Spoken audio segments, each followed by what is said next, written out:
नमस्कार दोस्तों, आपका स्वागत है फैंटेसी नॉवल ऑडियो बुक में। आज हम लेकर आए हैं एक रोमांचक और रहस्यमयी कहानी जो आपको कल्पना की एक नई दुनिया में ले जाएगी। शुरू करने से पहले एक महत्वपूर्ण सूचना। इस कहानी के सभी पात्र, स्थान, घटनाएं और नाम पूर्णतः काल्पनिक हैं। इनका किसी वास्तविक व्यक्ति, स्थान या घटना से कोई संबंध नहीं है।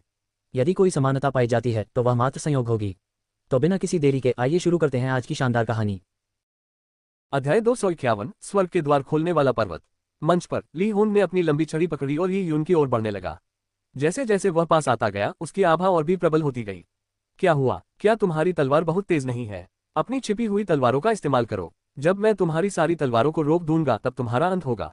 ली हुन को अपनी रक्षा क्षमताओं पर पूरा भरोसा था। यी यून की आंखों में एक ठंडी चमक दिखाई दी। उसने धीरे से अपनी तलवार घुमाई। ली होंग ने जो कहा था वह वास्तव में सही था। ये यून की मार्शल आर्ट में सबसे बड़ी कमी युद्ध के अनुभव की थी। ली होंग ने दिव्य वन में कई निर्जन जानवरों का वध किया था। इससे उनकी लाठी चलाने की तकनीक और युद्ध अनुभव दोनों में काफी वृद्धि हुई। हालांकि परिवार के अन्य कमजोर बच्चे नौसिखिया के रूप में निर्जन जानवरों को नहीं मार सकते हैं, फिर भी वे बड़े होने के दौरान अक्सर अपने साथियों के साथ अभ्यास करते हैं। वास्तविक युद्ध ही अपनी युद्ध तकनीकों को निखारने का सबसे अच्छा तरीका था। लेकिन ये यून के लिए उसने जितने बड़े युद्ध लड़े थे उनकी गिनती उंगलियों पर की जा सकती थी। लिन शिंटोव के साथ अभ्यास और वीरान मानव घाटी में खूंखार जानवरों का वध करने के अलावा केवल जिन लॉन्ग वेई चयन और वर्तमान नवोदित रैंकिंग प्रतियोगिता ही थी। ये यून हर लड़ाई में बहुत गंभीर रहता था, खासकर अपने जैसे ही ताकतवर लोगों से होने वाली लड़ाइयों में। यह उसके लिए एक परीक्षा थी और साथ ही तलवारबाजी की तकनीकों को निखारने का सबसे अच्छा तरीका भी। चूंकि आप मेरी तलवारबाजी की कला देखना चाहते हैं, इसलिए मैं आपकी इच्छा पूरी कर दूंगा। ये यून ने कुछ कदम आगे बढ़ाए और उसके शरीर में युआंची का प्रवाह तेज हो गया। उसकी ऊर्जा सेबर ट्रुथ के 32 शब्दों के प्रवाह का अनुसरण करते हुए उसकी नसों में प्रवाहित होने लगी। सर्वोच्च शासन। हजार सेना की तलवार हाथ में लिए ही यून ने नीचे की ओर वार किया। एक हरी रोशनी तेज अर्धचंद्र की तरह निकली और जबरदस्त गति से ली होन की ओर बढ़ी। ली होन दहाड़ा और उसकी धरती पीली ऊर्जा उमड़ पड़ी, जिससे उसके शरीर पर मौजूद शल्क फैल गए। ये यून की तलवार ने ली होन के शरीर पर जोरदार प्रहार किया। धमाका। एक भीषण विस्फोट के साथ ली होन के शल्क फट गए। तीव्र ब्लेड बीम के कारण ली होन हवा में उड़ गया। ली होन का शरीर जोर से डिवाइन वाइल्डनेस स्टेज की दीवार से टकराया। तीव्र कंपन के कारण दीवार पर लटके हथियार जमीन पर गिर पड़े। ये दृश्य देखकर लोग अनजाने में ही मुंह भरकर लाल निकल गए। ये यून की तलवार बेहद शक्तिशाली थी। हे बढ़िया चाल। ली होन दीवार के कोने पर आधा बैठा हुआ था। उसके शरीर पर मौजूद कवच में अब 2 फुट लंबा घाव हो गया था, जो उसकी छाती से लेकर कमर तक फैला हुआ था। ये यून के हमले से घाव के आसपास के शल्क पूरी तरह से टूट गए थे। लेकिन कवच को भेदने के बाद कृपान के वार में अधिकांश ऊर्जा खर्च हो गई। ये ली होन के सुरक्षात्मक युआंची को भेदने में सफल नहीं हुआ और उसे केवल मामूली चोटें ही पहुंचा सका। ली होन ने अपने होठों से खून पोंछा और खड़ा हो गया। उसके शरीर पर मौजूद कवच उसकी धरती पीली युआंची की तीव्र ऊर्जा से तेजी से ठीक हो रहा था। तुम्हारी तलवारबाजी बुरी नहीं है, लेकिन दुर्भाग्य से तुम्हारे पास पर्याप्त युआंची नहीं है। बस थोड़ी सी और होती तो तुम मुझे चोट पहुंचा सकते थे। मैं तो बस अपनी स्वर्ग द्वार खोलने की तकनीक की रक्षा का परीक्षण कर रहा था। यही एकमात्र मौका था जो तुम्हारे पास मुझे चोट पहुंचाने का था। उद्धरण चिन्ह। तुम तो बिल्कुल बकवास कर रहे हो। ये यून ने भौहें चढ़ाई। ली होन का बचाव वाकई बहुत मजबूत था। ली होन ने ये यून द्वारा कृपाण सत्य के 32 शब्दों से सीखे गए उस वार को बिना चकमा दिए सीधे झेल लिया। मेरे दूसरे हमले का सामना करने के बाद भी तुम्हारे लिए आत्मसंतुष्ट होने में देर नहीं हुई है। ये यून ने अपनी 1000 सेनाओं वाली कृपाण से वार किया और जानलेवा इरादे का एक भयानक विस्फोट फूट पड़ा। कृपाण एक ऐसा हथियार था जिसका इस्तेमाल मारने के लिए किया जाता था। आम देशों में तलवारों के विपरीत कृपाण प्रतिबंधित थे। तलवारें औपचारिक हथियार थीं। सम्राट, सज्जन और विद्वान तलवार का चुनाव करते थे, लेकिन कृपाण अलग थी। कृपाण का इस्तेमाल करने वाले लोग वे थे जो सचमुच मारना चाहते थे। कृपाण मकबरे के स्वामी ने कृपाण से मारने के तरीके को कृपाण सत्य के 32 शब्दों में उत्कीर्ण कर दिया था। अचानक ही यून के पीछे लाशों का पहाड़ और खून का सागर प्रकट हो गया, और जहां ये यून खड़ा था वह इलाका खून से लथपथ नरक में बदल गया था। हत्या ही मूल रूप से। 1000 सेनाओं की कृपाण ने आगे की ओर वार किया और खून की लहरें उमड़ पड़ी। ऐसा लगा मानो पूरा दिव्य वन्य क्षेत्र खून की दुनिया में बदल गया हो। तलवार को आगे बढ़ते देख ली होन की आंखों में लड़ने का जज्बा झलक रहा था। आगे आओ, स्वर्ग द्वार पर्वत। ली होन ने अपनी छड़ी मंच पर पटकी और धरती पीली युआंची दिव्य वन्यभूमि मंच में प्रवाहित हुई। धमाका। धरती कांप उठी और ली होन के पैरों के नीचे से एक पहाड़ अचानक प्रकट हो गया। ये पर्वत बहुत ही भव्य था। ये ली होन द्वारा स्वर्ग पृथ्वी युआन क्यूई से निर्मित एक पर्वत था, लेकिन यह एक वास्तविक पर्वत से भिन्न नहीं था। अरे ये क्या है? ये यून चौंक गया। अचानक अपने सामने एक पहाड़ को प्रकट होते देख भला वह चौंकता क्यों नहीं। हालांकि ये यून चौंक गया था, फिर भी 1000 सेना की तलवार बिना किसी हिचकिचाहट के नीचे की ओर बढ़ती रही। मारना। तलवार ने नीचे की ओर वार किया और खून की एक किरण निकली जो कई मीटर तक फैल गई। हालांकि पहाड़ ने इस खून की किरण को पूरी तरह से रोक दिया। ली होन ने ये यून के घातक हमले का सामना करने के लिए एक पहाड़ जैसी दीवार खड़ी कर ली थी। एक कान फाड़ देने वाली आवाज गूंजी। 1000 आर्मी सेबर की ब्लेड बीम पहाड़ में घुस गई, जिससे लगभग 7 मीटर गहरा छेद हो गया। हालांकि इससे एक गहरा छेद हो गया, लेकिन यह और आगे नहीं जा सकती थी। ब्लेड बीम की युआन क्यूई पूरी तरह से समाप्त हो जाने के बाद भी ये पर्वत ली हॉन के सिर के ऊपर तैरता रहा। यह पर्वत 20 मीटर से भी अधिक ऊंचा था और इसका आधार कई मीटर त्रिज्या का था। सुनने में तो यह विशाल नहीं लगता था, लेकिन सामने से देखने पर यह बेहद भयावह दिखता था। इस पर्वत का भार बहुत ही भयावह था। यदि वह नियमों की शक्तियों का प्रयोग न करता तो ली होन निश्चित रूप से इसे उठा नहीं पाता। ये सचमुच पर्वत उठाने की शक्ति थी। दर्शक स्तब्ध रह गए। ये तो हद से ज्यादा बड़ा चढ़ाकर कही गई बात थी। ये यून के हमले को रोकने के लिए एक छोटे पहाड़ का इस्तेमाल करना, यह इस क्षेत्र का नियम है। सही कहा, ली होन की युआनची का रंग धरती पीला था और धरती की धरती पीली युआनची रक्षा पर केंद्रित स्वर्ग द्वार तकनीक के लिए सबसे उपयुक्त है। धरती की युआनची को स्वर्ग द्वार की वास्तविक ची में मिलाकर कवच बनाकर वह अपनी रक्षा क्षमता को एक और स्तर तक बढ़ा सकता है। पृथ्वी के नियमों को स्वर्ग द्वार खोलने की तकनीक में समाहित करके ली होन वास्तव में एक प्रतिभाशाली व्यक्ति है। बहुत से लोग तो स्वर्ग द्वार खोलने की तकनीक सीख भी नहीं पाते, ऐसे में वे अपने ज्ञात नियमों को स्वर्ग द्वार खोलने की तकनीक में समाहित करना तो दूर की बात है। दूसरे वर्ष के साधकों में प्रथम स्थान पर रहने वाला ली होन कोई साधारण व्यक्ति नहीं था। साथ ही वह युआन फाउंडेशन क्षेत्र में प्रवेश करने ही वाला था। उसने अपने दांत्यान के भीतर जो युआन फाउंडेशन बनाया था वह पहले से ही अपनी प्रारंभिक अवस्था में था। युआन ऊर्जा के इस प्रारंभिक रूप ने ली होन को भरपूर ऊर्जा प्रदान की। यही वह आधार था जिसने उन्हें इस छोटी पर्वत श्रृंखला का निर्माण करने के लिए भूमि की युआन ऊर्जा का उपयोग करने की अनुमति दी। यदि यह चुशियाओरान होती तो भले ही वह हिमपात के नियमों में पारंगत थी, फिर भी वह अपनी युआनची का एक बड़ा हिस्सा खर्च करके केवल कुछ ही बर्फ के स्तंभ बना सकती थी। इससे पहले ये उनके साथ 2 बार करने के बाद उसकी युआनची पूरी तरह से समाप्त हो गई थी। ये बैंगनी रक्त स्तर के शिखर पर होने का लाभ था, या कहें कि अर्ध युआन आधारभूत स्तर पर होने का लाभ था। जब दोनों पक्ष प्रतिभावान हो तो साधना स्तर में अंतर को पार करना मुश्किल था। पहाड़ पर 7 मीटर गहरा घाव देखकर ली होन हंस पड़ा। तलवार पहाड़ को कैसे चीर सकती है? तुम्हारा हमला बुरा नहीं है, लेकिन दुर्भाग्य से मैंने इस पहाड़ को बनाया है। तुम इसे कभी तोड़ नहीं पाओगे। ली होन ने अपनी छड़ी उठाई। पर्वत का निर्माण करते समय उसने काफी युआनची ऊर्जा खर्च कर दी थी। हेवन ओपनिंग माउंटेन ली होन के भू नियमों का एक साकार रूप था। इसके बनने के बाद इसने ली होन की युद्ध शक्ति को चरम सीमा तक पहुंचा दिया। मैं समझ गया, देश का कानून। ये यून ने आंखें सिकोड़कर आकाश में स्थित पर्वत की ओर देखा। आखिर चू शियाओरान ने नियमों की शक्ति को नियंत्रित करना सीख लिया था, जबकि ली होन ने ताया दिव्य नगरी में 1 वर्ष बिताया था। उसने दिव्य वन में नरसंहार देखे थे, तो ली होन नियमों को कैसे नहीं सीख सकता था। दूसरे वर्ष के सर्वश्रेष्ठ किसान के रूप में उनके पास निश्चित रूप से प्रस्तुत करने लायक कुछ था। कानूनों की शक्ति ऐसी चीज है जिसकी मुझे सख्त जरूरत है, ये यून ने सोचा। बस यहीं तक। तुम्हें हराने के लिए स्वर्ग द्वार पर्वत का सहारा लेना पड़ा, इस पर तुम्हें गर्व होना चाहिए। ली होन ने लाठी से हमला कर दिया। धमाका, पर्वत कांप उठा और पूरा पर्वत ही यून की ओर गिर पड़ा। क्या वह पूरे पर्वत को हथियार बनाकर हमला कर रहा था? ये दर्शकों के लिए सचमुच आंखें खोलने वाला अनुभव था। युआनची से निर्मित ऐसा पर्वत 1000 सेना की कृपाण द्वारा अवरुद्ध करने योग्य नहीं था। वास्तव में ये यून ने इसका विरोध करने की कोशिश नहीं की। उसने पीछे हटने के लिए अपनी सूक्ष्मता वाली गति तकनीकों का इस्तेमाल किया। धमाका, पहाड़ दिव्य वन्य मंच पर जा गिरा। लोगों ने महसूस किया कि पूरा मैदान एक छोटे भूकंप की तरह कांप उठा। उस पहाड़ के नीचे दबकर मर जाना। उद्धरण चिन्ह। लोगों के पसीने छूटने लगे। ताया दिव्य नगरी में युद्ध में किसी को मारना कम से कम कारावास की सजा के योग्य था, लेकिन इस समय ली होन की आंखें हत्या के इरादे से लाल थीं। उसे कारावास की परवाह क्यों होती? भीड़ में यांग दिन कुन मुस्कुराया। ली होन ने उसे निराश नहीं किया था। स्वर्ग द्वार पर्वत का आह्वान करके ली होन ने स्थिति पर पूर्ण नियंत्रण प्राप्त कर लिया था। वह ली होन द्वारा यून को चकनाचूर करते देखने के लिए उत्सुक था। अगर ऐसा हुआ तो न केवल वह ताया पवित्र तकनीक जीत जाएगा, बल्कि भविष्य में उसे ईर्ष्या दिलाने वाले प्रतिभाशाली प्रतियोगियों में से एक कम हो जाएगा। दरअसल अगर यांग दिनकुन की इच्छा होती तो वह चाहता कि ताया डिवाइन सिटी के सभी प्रतिभाशाली लोग जैसे कि किन्हाउटिन, ली शियाओ और कियाओ भाई अपने प्रशिक्षण दौरों में ही मर जाएं। स्वर्ग द्वार खोलने वाला पर्वत बार बार नीचे की ओर प्रहार करता रहा, लेकिन ये हर बार उससे बच निकलने में कामयाब रहा। हालांकि हर हमले में ये खतरे में लग रहा था, फिर भी वह हर बार बल बच निकला। विभिन्न युद्ध तकनीकों का उपयोग करने वाले अलग अलग विरोधियों का सामना करने से ये उनके ज्ञान का दायरा व्यापक हो गया था। ली होन जैसे व्यक्ति को देखकर ये उनको लालची और शातिर व्यक्ति का आभास हुआ। यह अप्रत्याशित था कि वह अखाड़े में ऐसे हथकंडे अपना सकता है। ये यून इस बात से भली भांति अवगत था कि उसने अभी अभी मार्शल आर्ट के मार्ग पर कदम रखा है। भविष्य में उसे अनेक विरोधियों का सामना करना पड़ेगा। उनमें से कुछ शायद मानव जाति के भी न हो। उनके पास तरह तरह के अजीबोगरीब दांव पेच थे। अगर उसने अभी खुद को निखारने और अपने ज्ञान का विस्तार करने का मौका नहीं लिया तो भविष्य में उसे भारी नुकसान उठाना पड़ सकता है।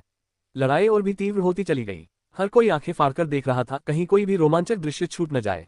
दर्शकों को धीरे धीरे एहसास हुआ कि ये यून की गति अत्यंत तीव्र थी।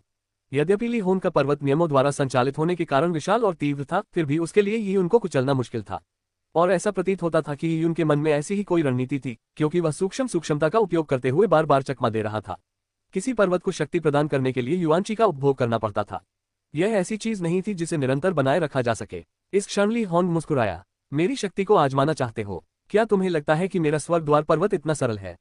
उसने अपनी इच्छाशक्ति से और अपनी छड़ी से इशारा करते हुए कहा, फट जाओ। बूम, एक जोरदार गड़गड़ाहट हुई और स्वर्ग के द्वार खोलने वाला पर्वत हवा में फट गया और अलग अलग आकार के पत्थरों में बिखर गया। आकाश में तारों की तरह उन्होंने दिव्य वन्य क्षेत्र को घेर लिया। बड़ी चट्टानें एक बेसिन के आकार की थीं, जबकि छोटी चट्टानें मुट्ठी के आकार की थीं। चट्टानें घनी रूप से एक दूसरे से सटी हुई थीं और ये यून को घेरे हुए थीं। क्या तुम्हें लगता है कि तुम्हारी सूक्ष्म कुशलता इतनी महान है? अब तुम मेरे हमले से कैसे बचोगे? अध्याय 252 तेजस्वी सूर्य। सूक्ष्म कुशलता वाकई अद्भुत थी, लेकिन किसी व्यक्ति की चाल कितनी भी शानदार क्यों न हो, घनी भीड़ से घिरे हमले से बचना असंभव होगा जिसमें से निकलने के लिए कोई जगह ही न हो। ये यून चारों ओर से चट्टानों से घिरी हुई थी। चट्टानों के कारण दर्शकों को मंच पर हो रही गतिविधियों को देखने में असमर्थता हो रही थी। मंच पर क्या हो रहा है? धिक्कार है, मुझे कुछ दिखाई नहीं दे रहा। कोई इतना बेचैन था कि वह चाहता था कि काश वह चट्टानों को चीरकर देख पाता कि ये यून और ली होन के बीच लड़ाई कैसी चल रही है। ली होन का देश का कानून दूसरे चरण तक पहुंच जाना चाहिए था। हर कानून की अपनी ग्रेडिंग प्रणाली होती थी। जैसे जैसे किसी विषय में गहरी अंतर्दृष्टि प्राप्त होती जाती थी, प्रगति करना उतना ही कठिन होता जाता था।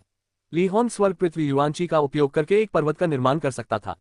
पर्वत का उपयोग आक्रमण और रक्षा दोनों के लिए कर पाना, यही भूमि के नियम का पहला चरण था। और पहाड़ को विभाजित करने और जोड़ने में सक्षम होना, इस हद तक कि इसे कई छोटे पत्थरों में बदल दिया जाए, जिनमें से प्रत्येक पत्थर को अपने विचारों के अनुसार नियंत्रित किया जा सके, ये भूमि के कानून का दूसरा चरण था। आगे चलकर भूगर्भीय नियम और भी अधिक शक्तिशाली हो गए। उदाहरण के लिए, ये पृथ्वी से पिघला हुआ लावा उगलवा सकता था और फिर उस लावा की शक्ति को नियंत्रित कर सकता था। एक अन्य उदाहरण गुरुत्वाकर्षण को नियंत्रित करना था। ये भूगर्भीय नियम के विभिन्न स्तर थे। बेशक बैंगनी रक्त वाले योद्धाओं को छोड़ दे तो युआन फाउंडेशन क्षेत्र के योद्धा भी उस स्तर तक नहीं पहुंच पाएंगे। ये बहुत कठिन था। ये यून, अगर तुम घुटने टेककर दया की भीख मांगोगे तो मैं इस हमले को रोक सकता हूँ। अगर मैंने वार किया तो तुम्हारे मरने या न मरने पर मेरा कोई नियंत्रण नहीं रहेगा। ली होन ने ये यून को याद दिलाया। ऐसा नहीं था कि वह ये यून को मारना नहीं चाहता था, वह चाहता था, लेकिन वह कारावास की सजा भुगतना नहीं चाहता था। हालांकि लोग ली होन को देख नहीं सकते थे, फिर भी वे उसकी आवाज सुन सकते थे। ये सुनकर कि ली होन एक ऐसा प्रहार करने वाला है जिससे ये यून का जीवन खतरे में पड़ जाएगा, दर्शक अपनी सांसें थाम बैठे। ली होन को पहाड़ पर नियंत्रण करके उसे मंच पर पटकते हुए देखकर, जिससे पूरा अखाड़ा कांप उठा, हर कोई ली होन की बातों पर यकीन करने लगा। संभव था कि जब पहाड़ ये यून पर गिरेगा तो ये यून खून से लथपथ होकर चूर चूर हो जाएगा।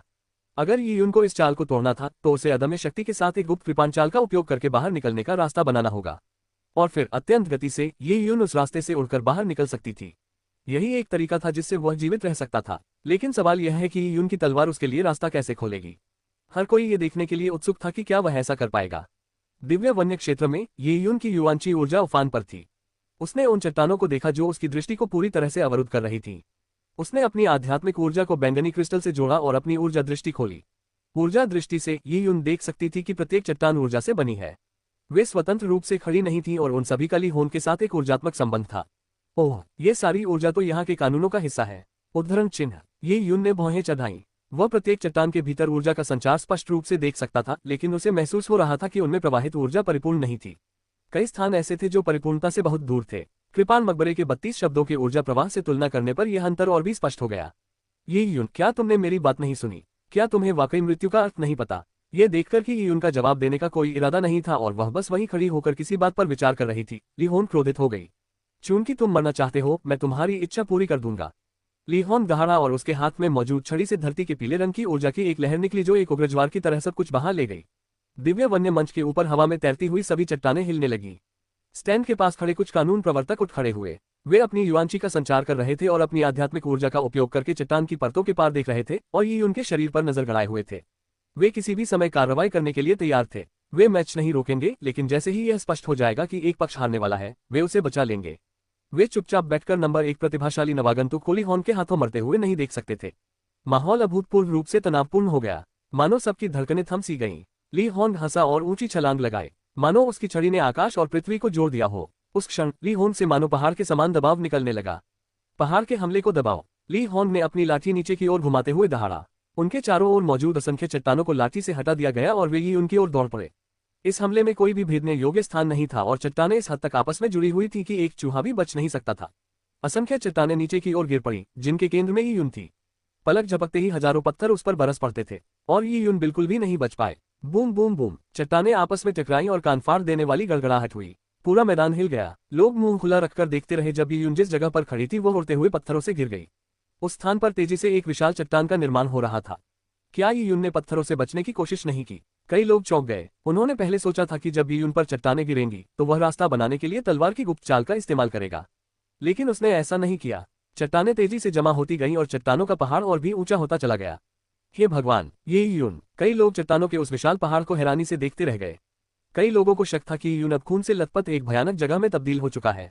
ली हॉन की आंखों में भयंकर क्रोध था। वह यून को जान से मारने की कोशिश में इतना मग्न था कि उसने कैद की परवाह ही नहीं की। मरना। चट्टानें फिर से जुड़ने लगीं और 20 मीटर से अधिक ऊंचा पर्वत फिर से बनने लगा। इसी दौरान ली हॉन आकाश से नीचे उतरा।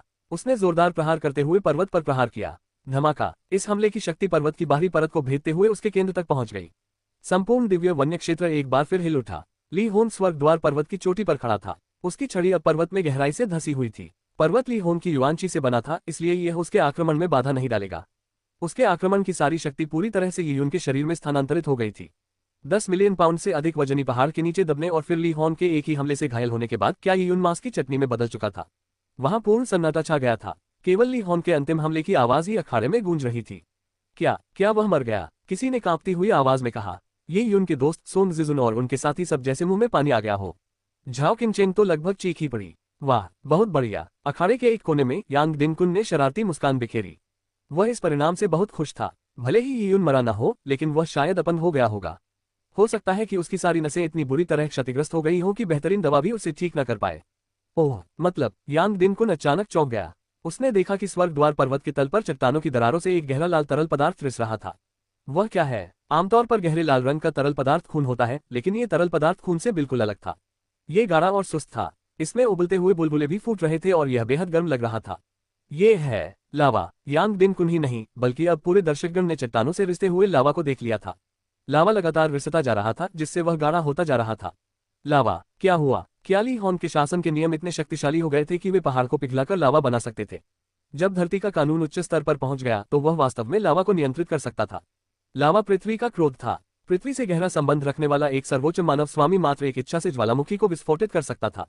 लेकिन ली हॉन के लिए उस स्तर तक पहुंच जाना असंभव था। ये कैसे संभव हो सकता है? लावा को नियंत्रित करना। ये यून को क्या हुआ? लोग अब बहुत चिंतित थे और पुलिसकर्मियों की ओर देख रहे थे। पुलिसकर्मियों ने अभी तक कुछ क्यों नहीं किया? लेकिन मैच की जिम्मेदारी संभाल रहे कुछ कानून प्रवर्तकों के चेहरों पर केवल अजीब भाव थे और उन्होंने कोई कार्रवाई नहीं की। स्वर्ग द्वार पर्वत शिखर के ऊपर ली हॉन भी स्तब्ध रह गया। लावा। वह अपनी ताकत से सबसे ज्यादा वाकिफ था। वह जानता था कि वह लावा को नियंत्रित करने से बहुत दूर था। स्वर्ग द्वार पर्वत लावा कैसे उत्पन्न कर सकता है? ली हॉन ने अविश्वास भरे लहजे में खुद से पूछा। इस समय लावा का प्रवाह और भी तेज होता चला गया। पर्वत और भी गर्म हो गया और ली हॉन को उसमें से गर्म हवा का एक झोंका निकलता हुआ महसूस हुआ। वह अब स्वर्ग द्वार पर्वत के ऊपर खड़ा नहीं रह सकता था। वह ये भी महसूस कर सकता था कि जैसे जैसे लावा की मात्रा बढ़ती गई, स्वर्ग द्वार पर्वत और अधिक पिघलता गया। स्वर्ग के द्वार खोलने वाला पर्वत, जो अब लावा में डूबा हुआ था, पानी में घुलती हुई मिठाई की तरह छोटा होता जा रहा था। ये सब कैसे हो रहा है? ली हॉन बेहद घबरा गया। उसी क्षण उसे एक हल्की सी आवाज सुनाई दी। अचानक पूरे स्वर्ग द्वार पर्वत से बैंगनी रंग की गैस तेजी से बाहर निकली। ओह! ली हॉन चौंक गया और स्वर्ग द्वार पर्वत की चोटी से कूद गया। उसके कूदने के कुछ ही सेकंड बाद पर्वत की चोटी पर भयंकर ज्वालाएं दिखाई दी। प्रचंड शुद्ध यांग अग्नि जल रही थी, जिसने पूरे स्वर्ग द्वार पर्वत को अपनी चपेट में ले लिया था। यह स्वर्ग द्वार पर्वत से उगते हुए सूर्य के समान था। बैंगनी रंग की गैस के गुबार आसमान की ओर उठते हुए जानबूझकर आग की लिपटों में समा गए। कई मील के दायरे में मौजूद सभी शुद्ध यांगची को खींच लिया गया। यांगची बैंगनी गैस के साथ मिल गई और उसका हिस्सा बन गई। अब दोपहर हो चुकी थी, सूरज की तेज गर्मी पड़ रही थी और बैंगनी रंग की गैस निकल रही थी। अखाड़े के ऊपर बैंगनी गैस धीरे धीरे संघनित होकर एक लंबी घाटी का रूप ले रही थी। धुंधली सी घाटी में पेड़ और बहती नदियां थीं, लेकिन ये पेड़ और बहती नदियां बैंगनी गैस के भीतर हल्की हल्की जलती हुई प्रतीत हो रही थी। ये है। ली हॉन ने अपनी आंखें चौड़ी करके घाटी को घूर कर देखा। दर्शकों में मौजूद सभी अनुभवी साधकों के चेहरे अचानक भयावह और अकारण डरावने भावों से भर गए। नौसिखिए असमंजस में थे, उन्हें समझ नहीं आ रहा था कि बैंगनी गैस किस बात का प्रतीक है।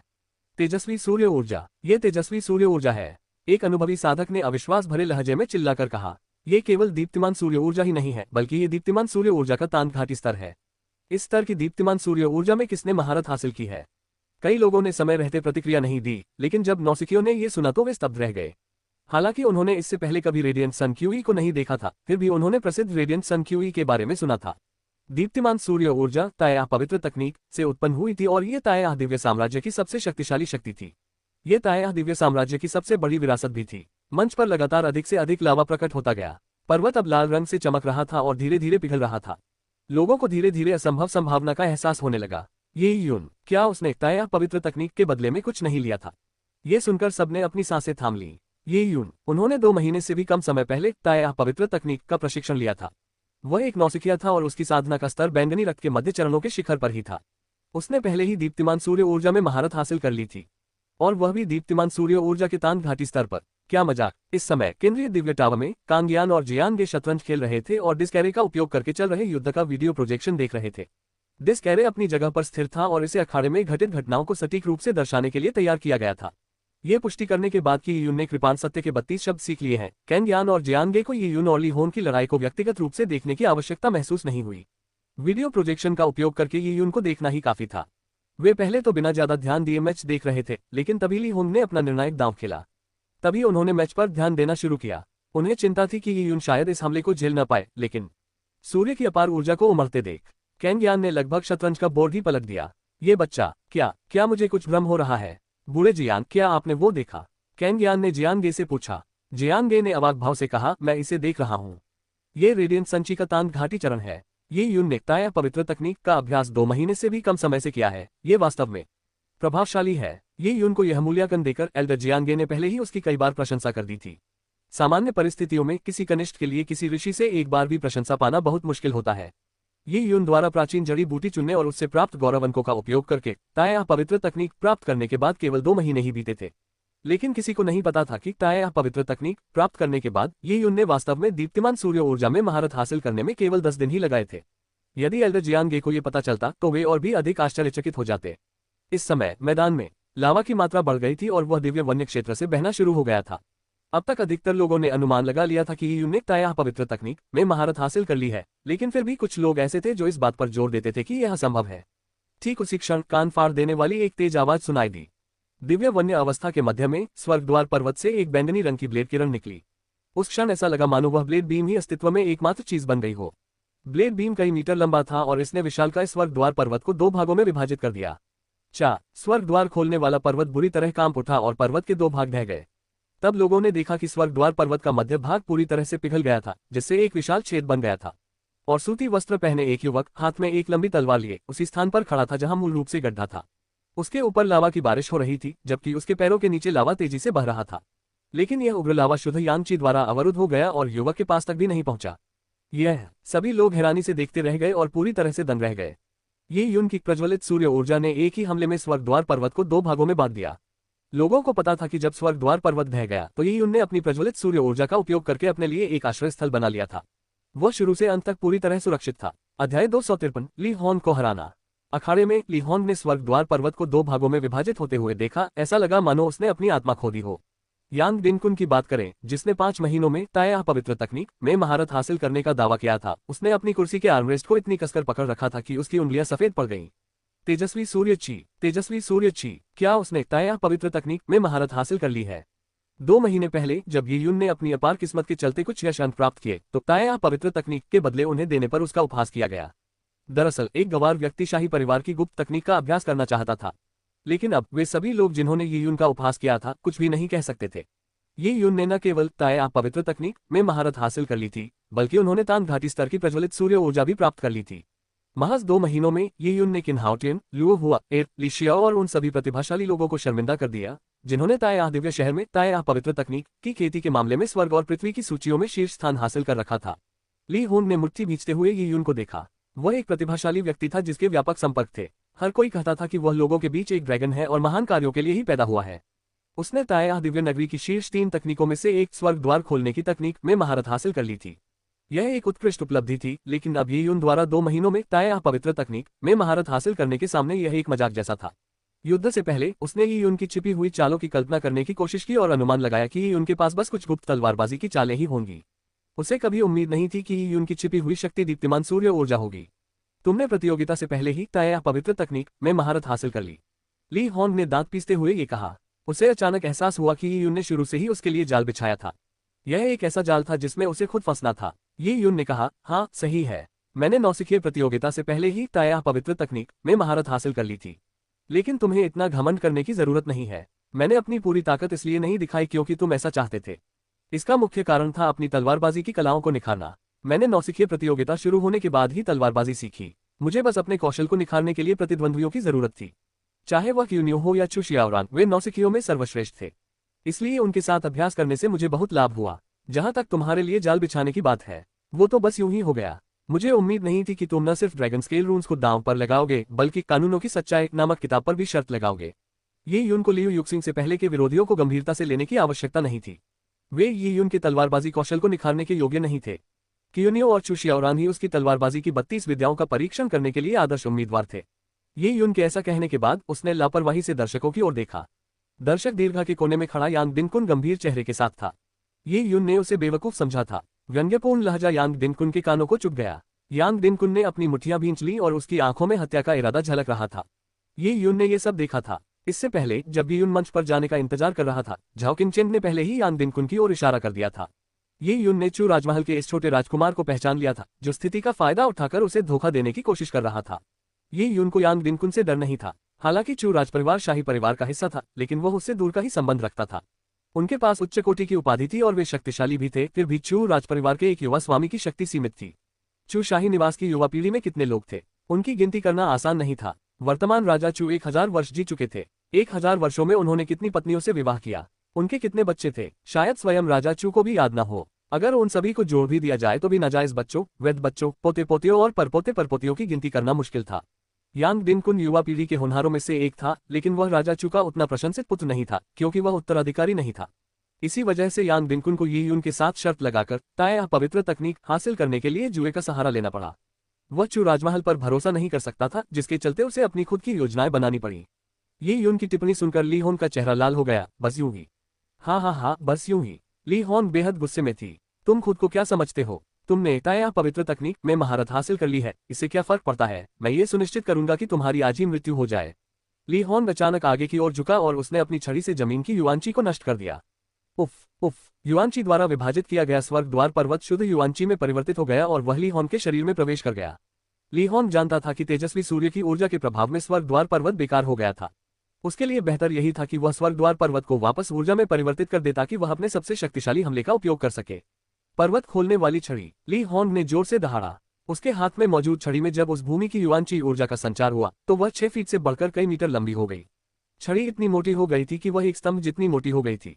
अधिकांश लोग लाठी जैसे मोटे स्तंभ को हथियार के रूप में इस्तेमाल नहीं करते क्योंकि इसे पकड़ना ही थका देने वाला होता है, लेकिन ली होन के लोक विधान द्वारा प्रदत्त शक्ति के कारण वह इस मोटी लाठी का उपयोग ऐसे कर सकता था मानो यह उसके शरीर का ही एक हिस्सा हो। जैसे ही वह पहाड़ की तरह नीचे गिरा, कर्मचारियों ने जोर से दहाड़ मारी। ये यून ने अपने दांतियान में ची ऊर्जा एकत्रित की और 1000 सेना की कृपा ने एक चमकदार लौ से घिर गई। दीप्तिमान सूर्य ची ऊर्जा के जलने से बैंगनी रंग की गैस निकली।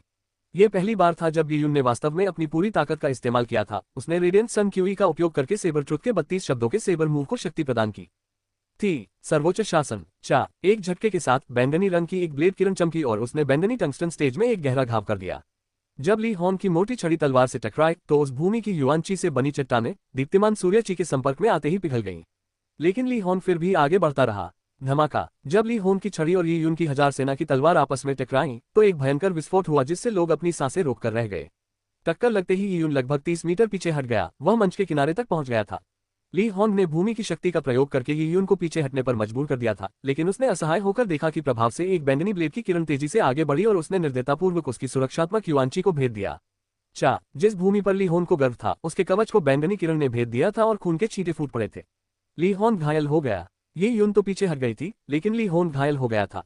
ये स्पष्ट था कि पलड़ा किसका भारी था। हालांकि ये हमला तो बस शुरुआत थी। ये यून ने सूक्ष्मता की बड़ी सफलता का इस्तेमाल करते हुए बिजली की तरह तेजी से आगे बढ़े।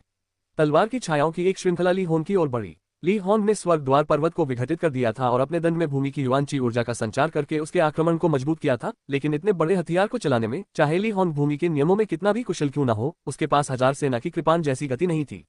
धत्तेरी की। ली होन ने अपनी निगाहें केंद्रित की और उसके शरीर के चारों ओर मौजूद कवच फैल गया। स्वर्ग का द्वार खोलने वाला कवच। ली होन ने स्वर्ग द्वार खोलने की तकनीक का इस्तेमाल किया जिसमें उत्कृष्ट रक्षात्मक क्षमताएं थीं, और इसी तकनीक से उसने ये यून की तलवार की किरण का सामना किया। ये यून के हमले के दौरान वह हमेशा यही तकनीक अपनाता था, लेकिन इस बार सूर्य की प्रज्वलित ऊर्जा से संचालित होने के कारण प्रत्येक ब्लेड की किरण अत्यंत तीक्ष्ण थी। चा ली होन पर तलवार की किरणों से दर्जनों बार प्रहार हुआ और ये किरणें उसके सुरक्षात्मक युआंची को चीरते हुए उसके शरीर में प्रवेश कर गईं। स्वर्ग द्वार खोलने की तकनीक से बना कवच दीप्तिमान सूर्यची के शुद्ध यान गुण के कारण पिघल गया। आपने कहा कि तलवार पहाड़ को चीर नहीं सकती। ऐसा सिर्फ इसलिए है क्योंकि तलवार उतनी तेज नहीं है, और पहाड़ की चट्टानें सूरज की गर्मी को कैसे सहन कर सकती हैं। ये यून ने और भी तेज और भयंकर हमला किया। उसकी निरंतर कृपाण ऊर्जा बैंगनी ज्वार की लहर की तरह ली होन की ओर बढ़ी। धमाका, ये यून की तलवार से टकराते ही ली होन की पर्वत खोलने वाली छड़ी चटक गई। चट्टानें पिघलकर बहते लावा में बदल गईं। तीव्र गर्मी के कारण ली होन का कवच तेजी से पिघल रहा था। गर्म लावा ने ली होन के सुरक्षात्मक युआनची को जलाकर पतला कर दिया। पुआ, ये यून की तलवार ली होन के कंधे पर लगी। ली होन 30 मीटर पीछे हट गया और मंच पर खून के छींटे बिखर गए। इसी क्षण ये यून के पीछे लाशों का पहाड़ और खून का सागर प्रकट हुआ। भूतों के विलाप के साथ खून बह निकला। ऐसा लग रहा था मानो अशूरा का नरक नश्वर लोक में प्रकट हो गया हो। सेबर ट्रुथ हत्या मूल में ये यून ने अपनी सारी युआनची उस हमले में लगा दी।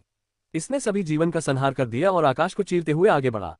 अपनी चरम सीमा पर पहुंचने के बावजूद ली होन ने अपनी सारी युआनची शक्ति एकत्रित की और ये यून के हमले को रोकने के लिए अपनी छड़ी का इस्तेमाल किया। धमाका, एक भयंकर विस्फोट हुआ और चारों ओर लाल रंग फैल गया, मानो खून का सागर फट गया हो। ली होन एक टूटे धागे से बंधी पतंग की तरह उड़ गया। वह पीछे की ओर लुढ़का और दिव्य वन्य मंच की सुरक्षात्मक दीवार से जोर से टकराया। डिंग डांग, टक्कर के कारण ली होन के हाथ से छड़ी छूट गई और वह बैंगनी टंगस्टन के मंच पर गिर गई। ये यून के हमले से 6 फुट लंबी छड़ी 2 टुकड़ों में टूट गई थी। क्या कर्मचारियों को 2 हिस्सों में बंटा देखकर सब लोग चौंक गए। ली होन का हथियार कोई साधारण हथियार नहीं था और यह संभवतः किसी प्रसिद्ध उस्ताद द्वारा बनाया गया था। सामान्य परिस्थितियों में पर्पल ब्लड योद्धाओं के द्वंद्व युद्ध में उस्तादों द्वारा बनाए गए हथियारों का टूटना बेहद मुश्किल था, लेकिन ये यून ने ये कर दिखाया। और गुणवत्ता के मामले में ली होन की छड़ी संभवतः ही यून की 1000 सेना की तलवार से बेहतर थी। वह कैसे हुआ? कुछ लोगों को ये बात समझ से परे लगी। 1000 सेनाओं की तलवार कोई दिव्य हथियार नहीं थी, लेकिन फिर भी इसने ली होन की लाठी तोड़ दी। यह युआनची के इंजेक्शन के कारण है, किसी ने हौंकते हुए कहा। 1000 सेना की तलवार में प्रज्वलित सूर्य ऊर्जा के प्रवेश से तलवार की तीक्ष्णता पूरी तरह से बदल जाएगी। ली होन की धरती की युआन ऊर्जा के लिए इस हमले का सामना करना असंभव था। ये यून जीत गई। युद्ध का परिणाम स्पष्ट था। ली होन का कवच पूरी तरह नष्ट हो चुका था और उसके शरीर की नसों में सूर्य की तीव्र ऊर्जा समा गई थी।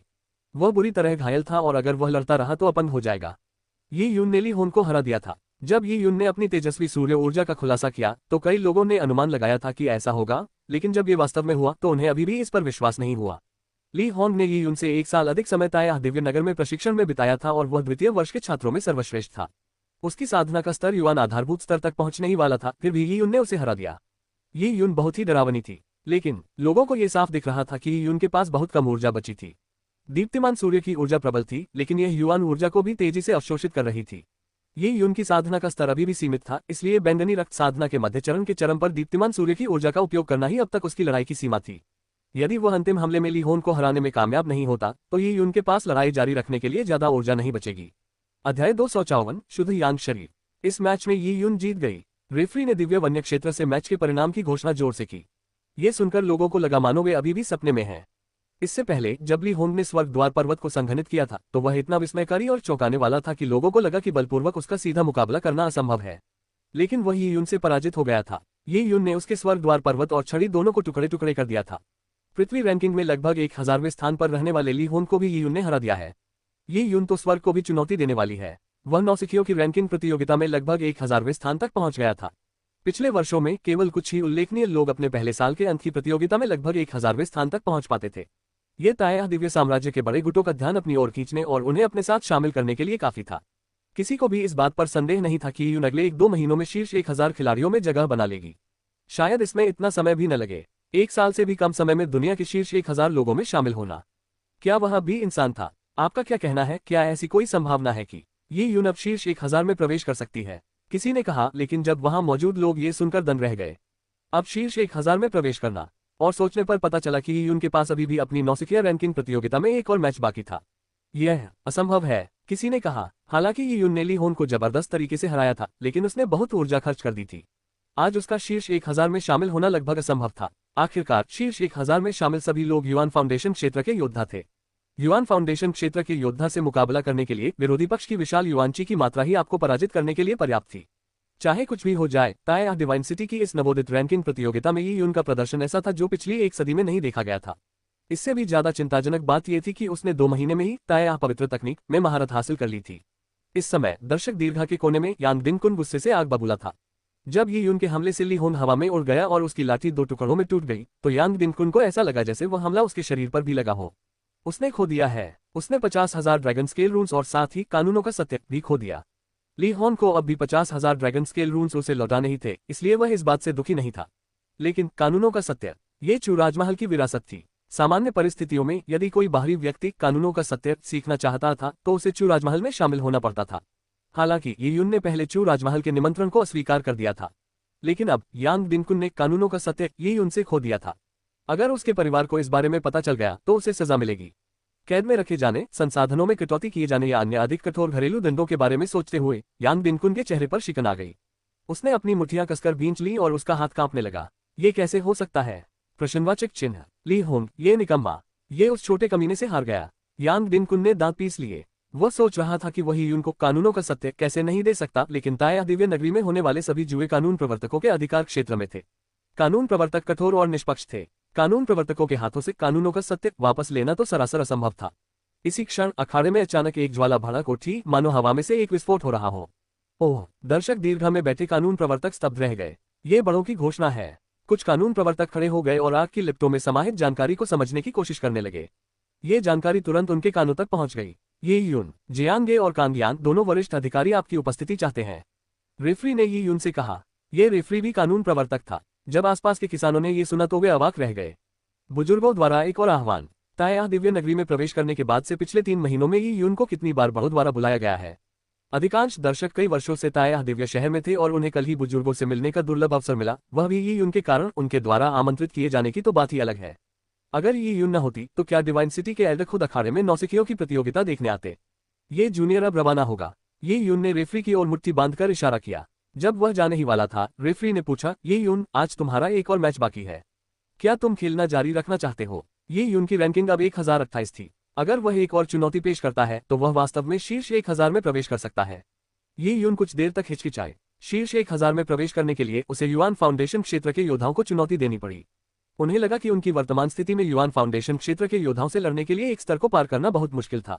रेडियंट सन क्यूई का उपयोग करके और सेबरट्रूथ के 32 शब्दों को रेडियंट सन क्यूई से शक्ति प्रदान करके ये यून रीइंग सुप्रीम या किलिंग 8 इट्स का उपयोग अधिकतम 3-4 बार ही कर सकता था। यदि प्रतिद्वंदी उसके चारों हमलों का सामना कर लेता तो वह हार जाता। ली होन के साथ युद्ध में ये यून ने अपनी कमजोरियों को उजागर कर दिया था। उसका साधना स्तर कम था और उसके पास पर्याप्त युआनची नहीं थी।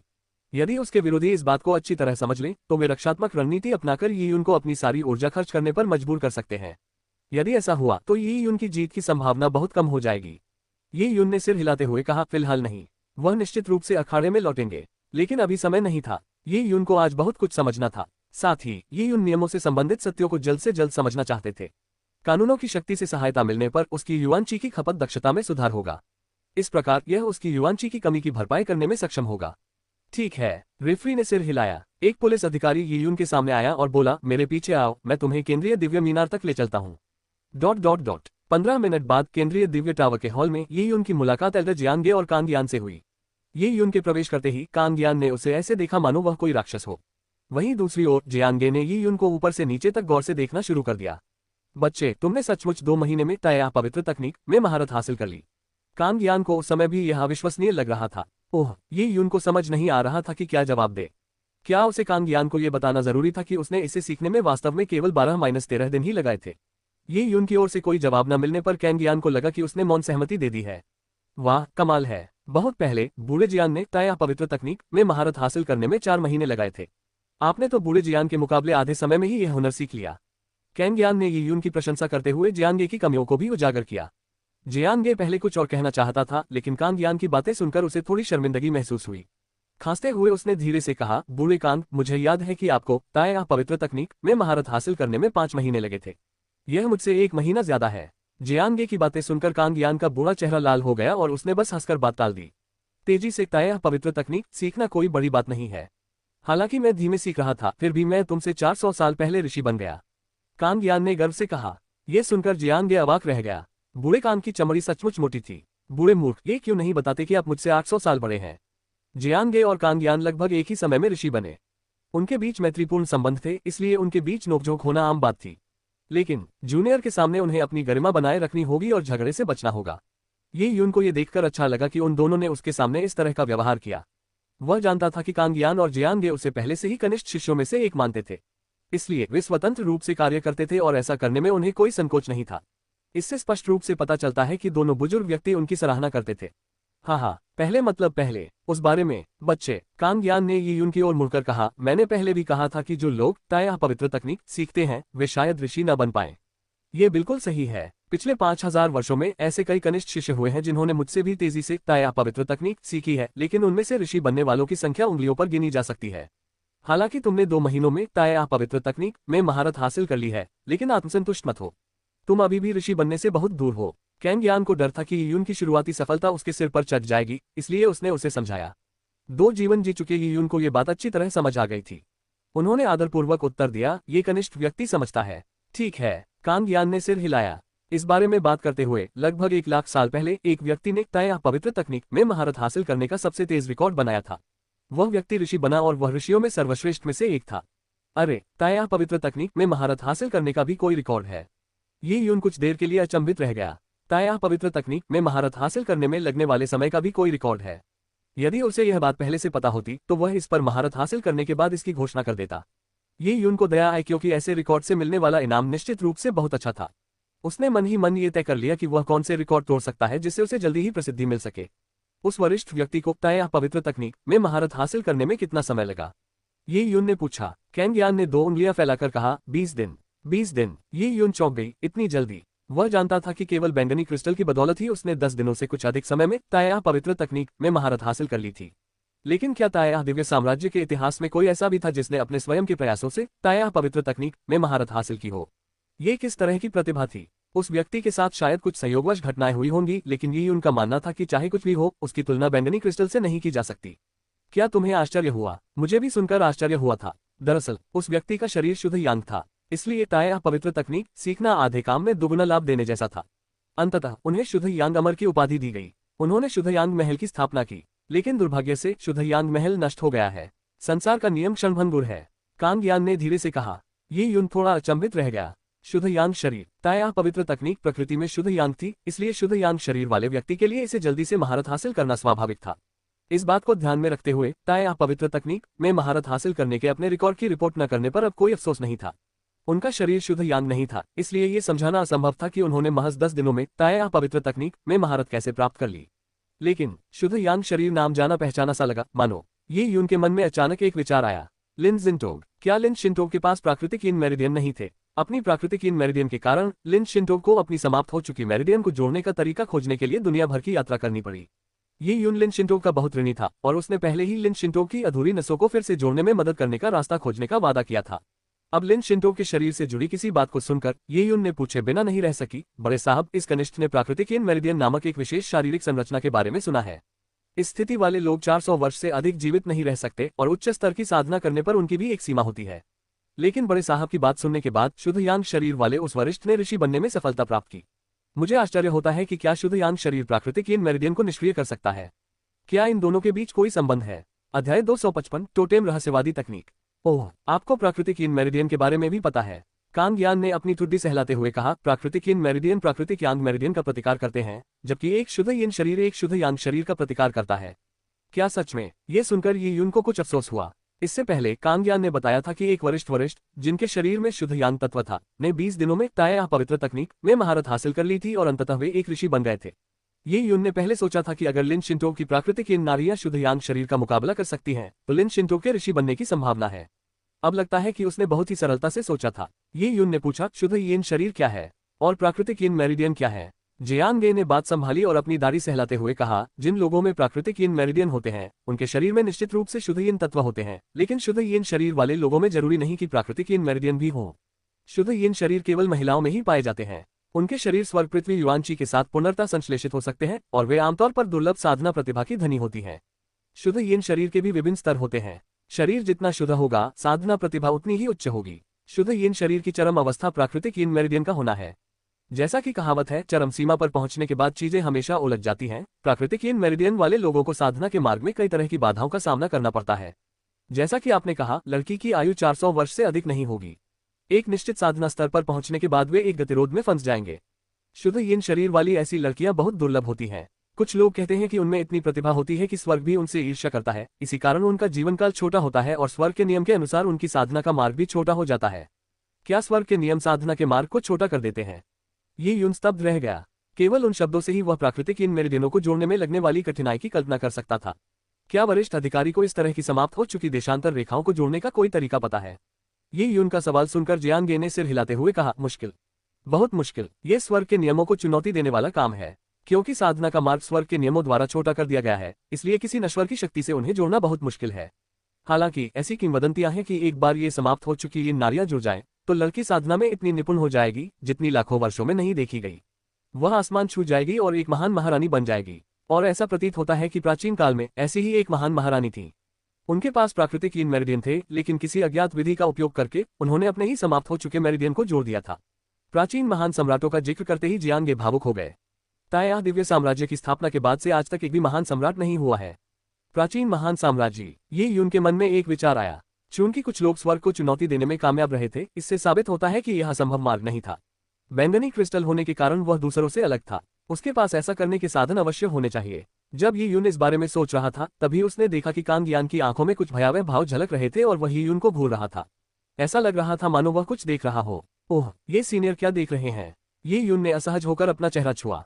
बच्चे, तुम बहुत विस्तार से पूछ रहे हो। क्या तुम सचमुच किसी ऐसी लड़की को जानते हो जिसकी प्राकृतिक yin मेरिडियन हो? ये यून कुछ देर के लिए रुक गई। उसे समझ नहीं आ रहा था कि क्या जवाब दे।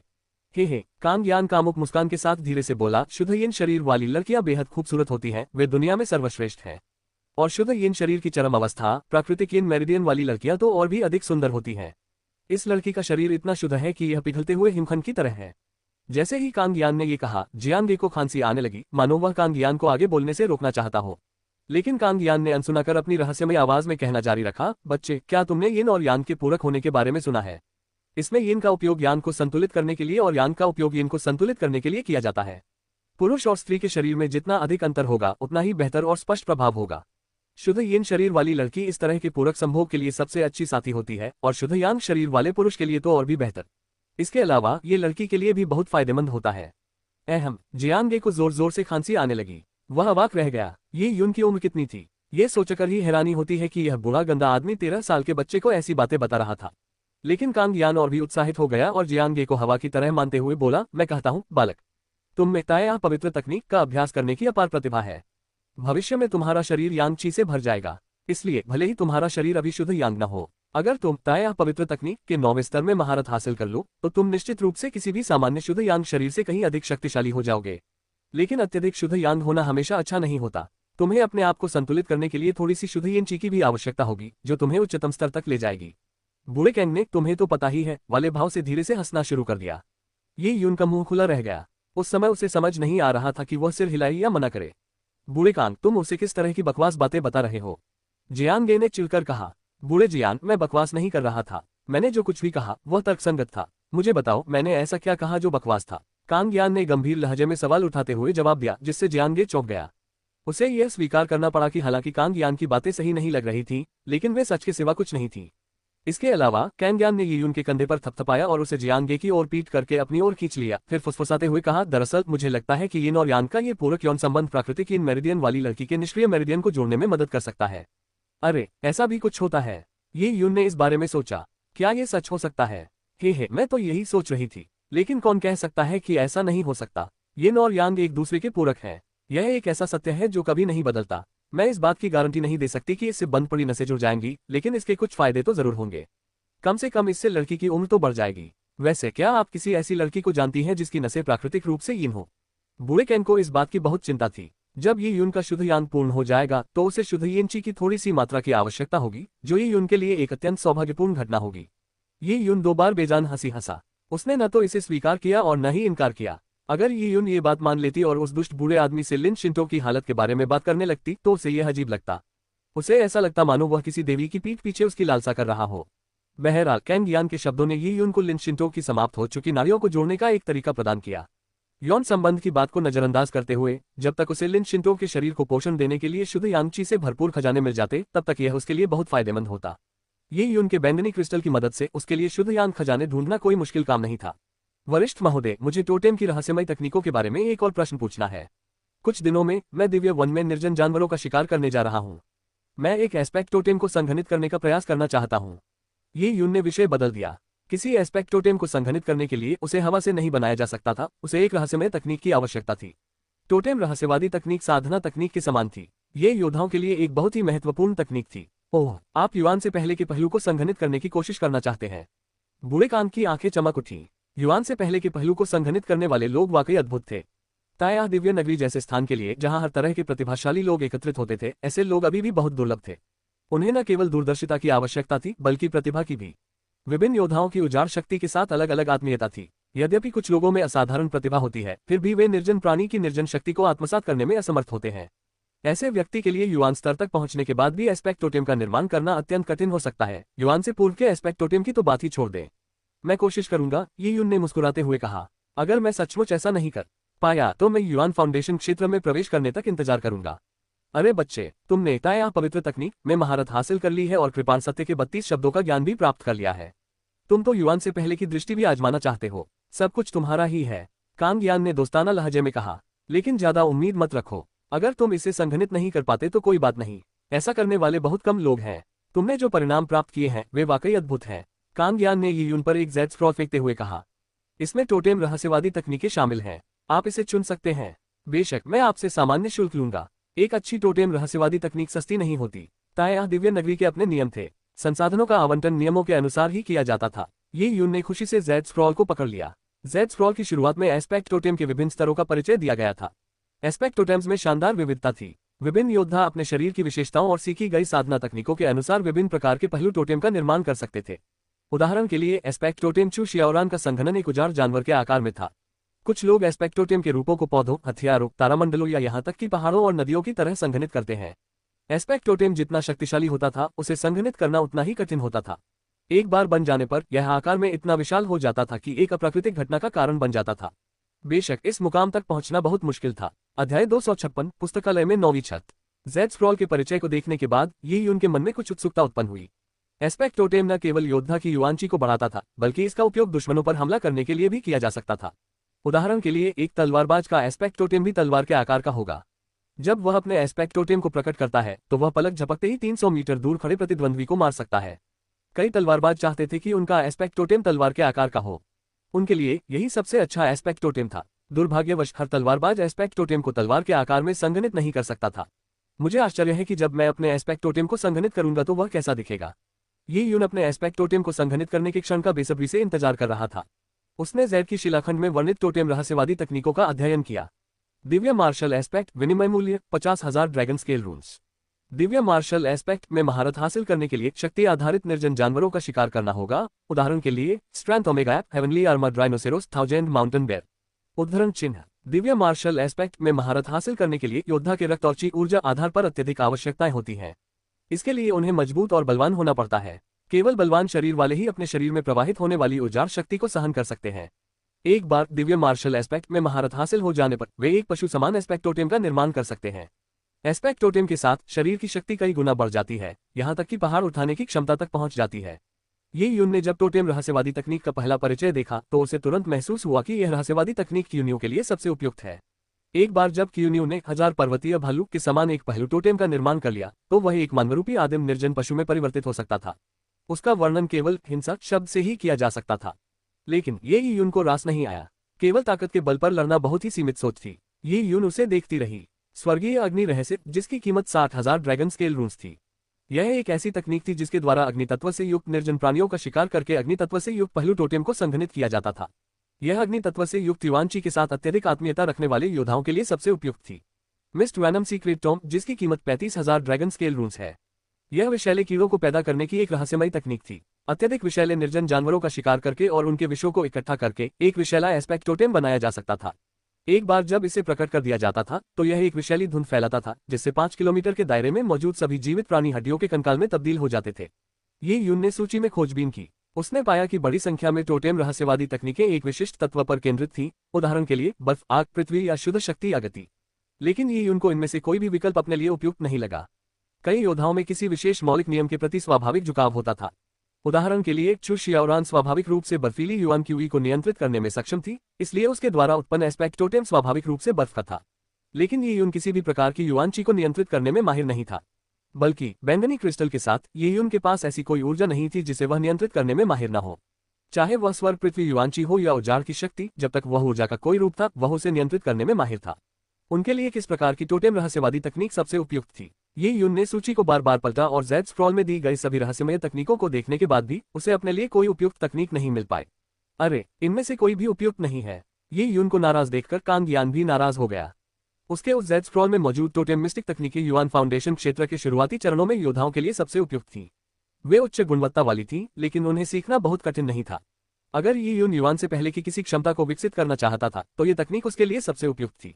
लेकिन ये स्पष्ट था कि ये यून संतुष्ट नहीं थी। आप किस बात से संतुष्ट नहीं हैं? कैंग यान ने पूछा। ओह, ये रहस्यमयी तकनीकें बुरी नहीं हैं, लेकिन इनकी कुछ सीमाएं हैं, ये यून ने घुमा फिराकर और चतुराई से कहा। लेकिन ये स्पष्ट था कि उसका मतलब था कि रहस्यमयी तकनीकों का दायरा बहुत सीमित था। ये यून को लगा कि किसी एक नियम की शक्ति पर केंद्रित किसी साधारण एस्पेक्ट टोटेम को संघनित करना उसके लिए उपयुक्त नहीं है। एक शक्तिशाली ड्रैगन जो समुद्रों में तैर सकता था और तूफानों को बुला सकता था, वह एक उथली खाड़ी में कुछ भी नहीं कर सकता था। और बैंगनी क्रिस्टल एक शक्तिशाली ड्रैगन था। जियांगे और कांगयान ने स्थिति को समझने से पहले कुछ देर सोचा। दूसरे शब्दों में कहें तो ये यून को किसी भी रहस्यमय तकनीक में दिलचस्पी नहीं थी। यह मनहूस अन्य लोग युआन से पहले एक पहलू बनाने को लेकर बेहद भयभीत होते। वे बस कोशिश करते, बिना किसी खास उम्मीद के कि वे एक बना पाएंगे। एक बार जब वे बना लेते तो यह एक सुखद आश्चर्य होता। वास्तव में एक न बना पाना तो सामान्य बात थी, लेकिन ये यून ऐसे व्यवहार कर रहा था मानो उसने युआन से पहले के पहलू को पहले ही आत्मसात कर लिया हो, और वह रहस्यमय तकनीकों को लेकर बहुत चुनिंदा था। इसलिए नहीं कि उसे डर था कि वह उनमें महारत हासिल नहीं कर पाएगा, बल्कि इसलिए कि वे उसकी नजरों में नहीं उतरती थीं। जियांगे और कांगयान एक दूसरे को अवाक होकर देखते रहे। ये लड़का हद से ज्यादा दबंग था। बच्चे, तायाह दिव्य नगरी में सूचीबद्ध टोटेम रहस्यवादी तकनीकें तायाह दिव्य साम्राज्य के सभी हिस्सों से लाखों वर्षों में एकत्रित की गई हैं।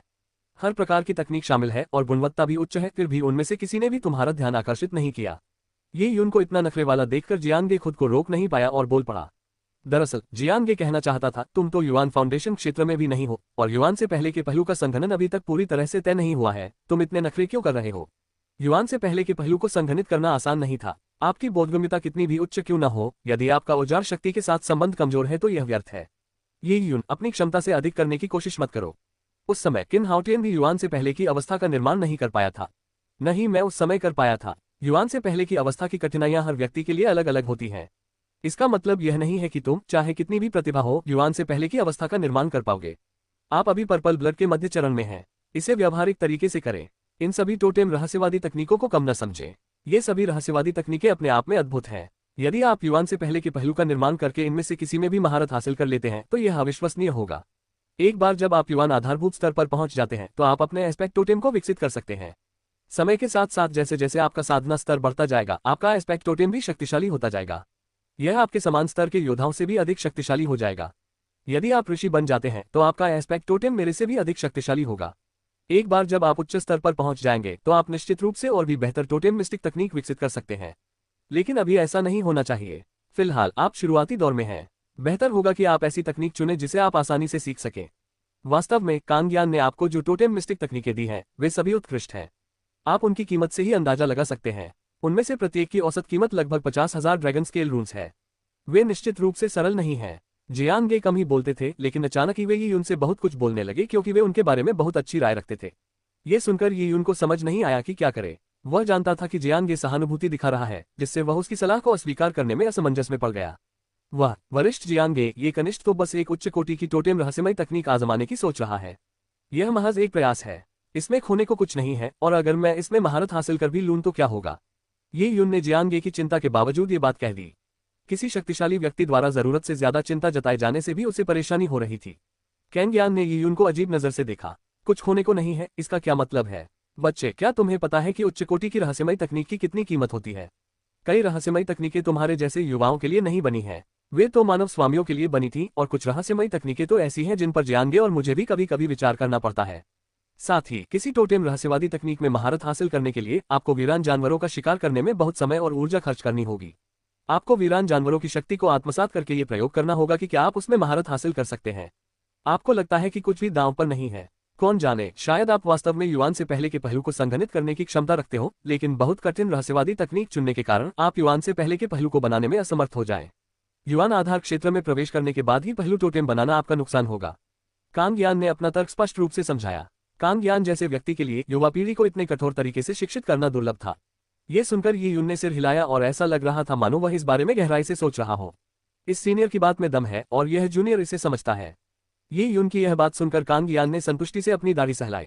ये यून के अवास्तविक इरादों को दूर करने और उसे व्यावहारिक ढंग से युआन के समक्ष एक पहलू को समाहित करने के लिए कुछ और शब्द कहने ही वाला था कि अचानक उसने ये यून को धीरे से कहते सुना, लेकिन जैसा कि मैं कह रहा था, अगर मैं इसमें महारत हासिल कर लूं तो क्या होगा?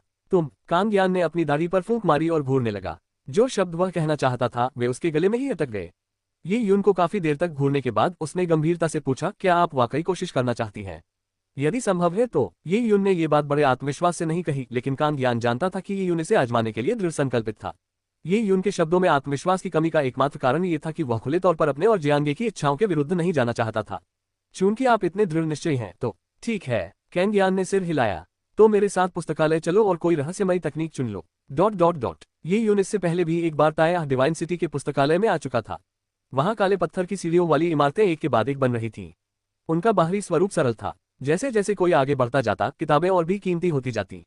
पुस्तकालय के छठे या सातवें तल में प्रवेश करने के लिए एक बार कुछ 1000 या 10,000 से भी अधिक ड्रैगन स्केल रून्स का भुगतान करना पड़ता था। अगर उसे किताबें उधार लेनी होती थीं तो उसे ग्लोरी पॉइंट्स का भी इस्तेमाल करना पड़ता था। सामान्य किसान शायद ही कभी 7वीं सीढ़ी से आगे जाते थे। इसका कारण ये था कि उसमें रखी पुस्तकें बहुत महंगी होती थीं। वे आमतौर पर मानव जाति की महान हस्तियों के लिए तैयार की जाती थीं। कांग यान ये यून को सीधे पुस्तकालय के 9वें चबूतरे पर ले गई। यह आखिरी चबूतरा था। इस चबूतरे की सुरक्षा के लिए एक बड़ी सुरक्षा दीवार बनाई गई थी, इसलिए कोई भी किसान इसमें प्रवेश नहीं कर सकता था। जैसे ही ये यून ने छत पर कदम रखा, उसे एक शक्तिशाली आभा का एहसास हुआ जिससे उसकी सांसें धीमी हो गईं। कितनी शक्तिशाली आभा है! यहाँ एकत्रित पुस्तकें ही एक अदृश्य दबाव उत्पन्न कर सकती हैं जिससे मुझे सांस लेने में कठिनाई हो रही है। कांग यान को ये यून की प्रतिक्रिया का पहले से ही अनुमान था और उसने ये यून को घमंडी नजर से देखा। उसके चेहरे के भाव कह रहे थे, बच्चे, क्या तुम टोटेम रहस्यवादी तकनीकों के उच्चतम स्तर को सीखना नहीं चाहते थे?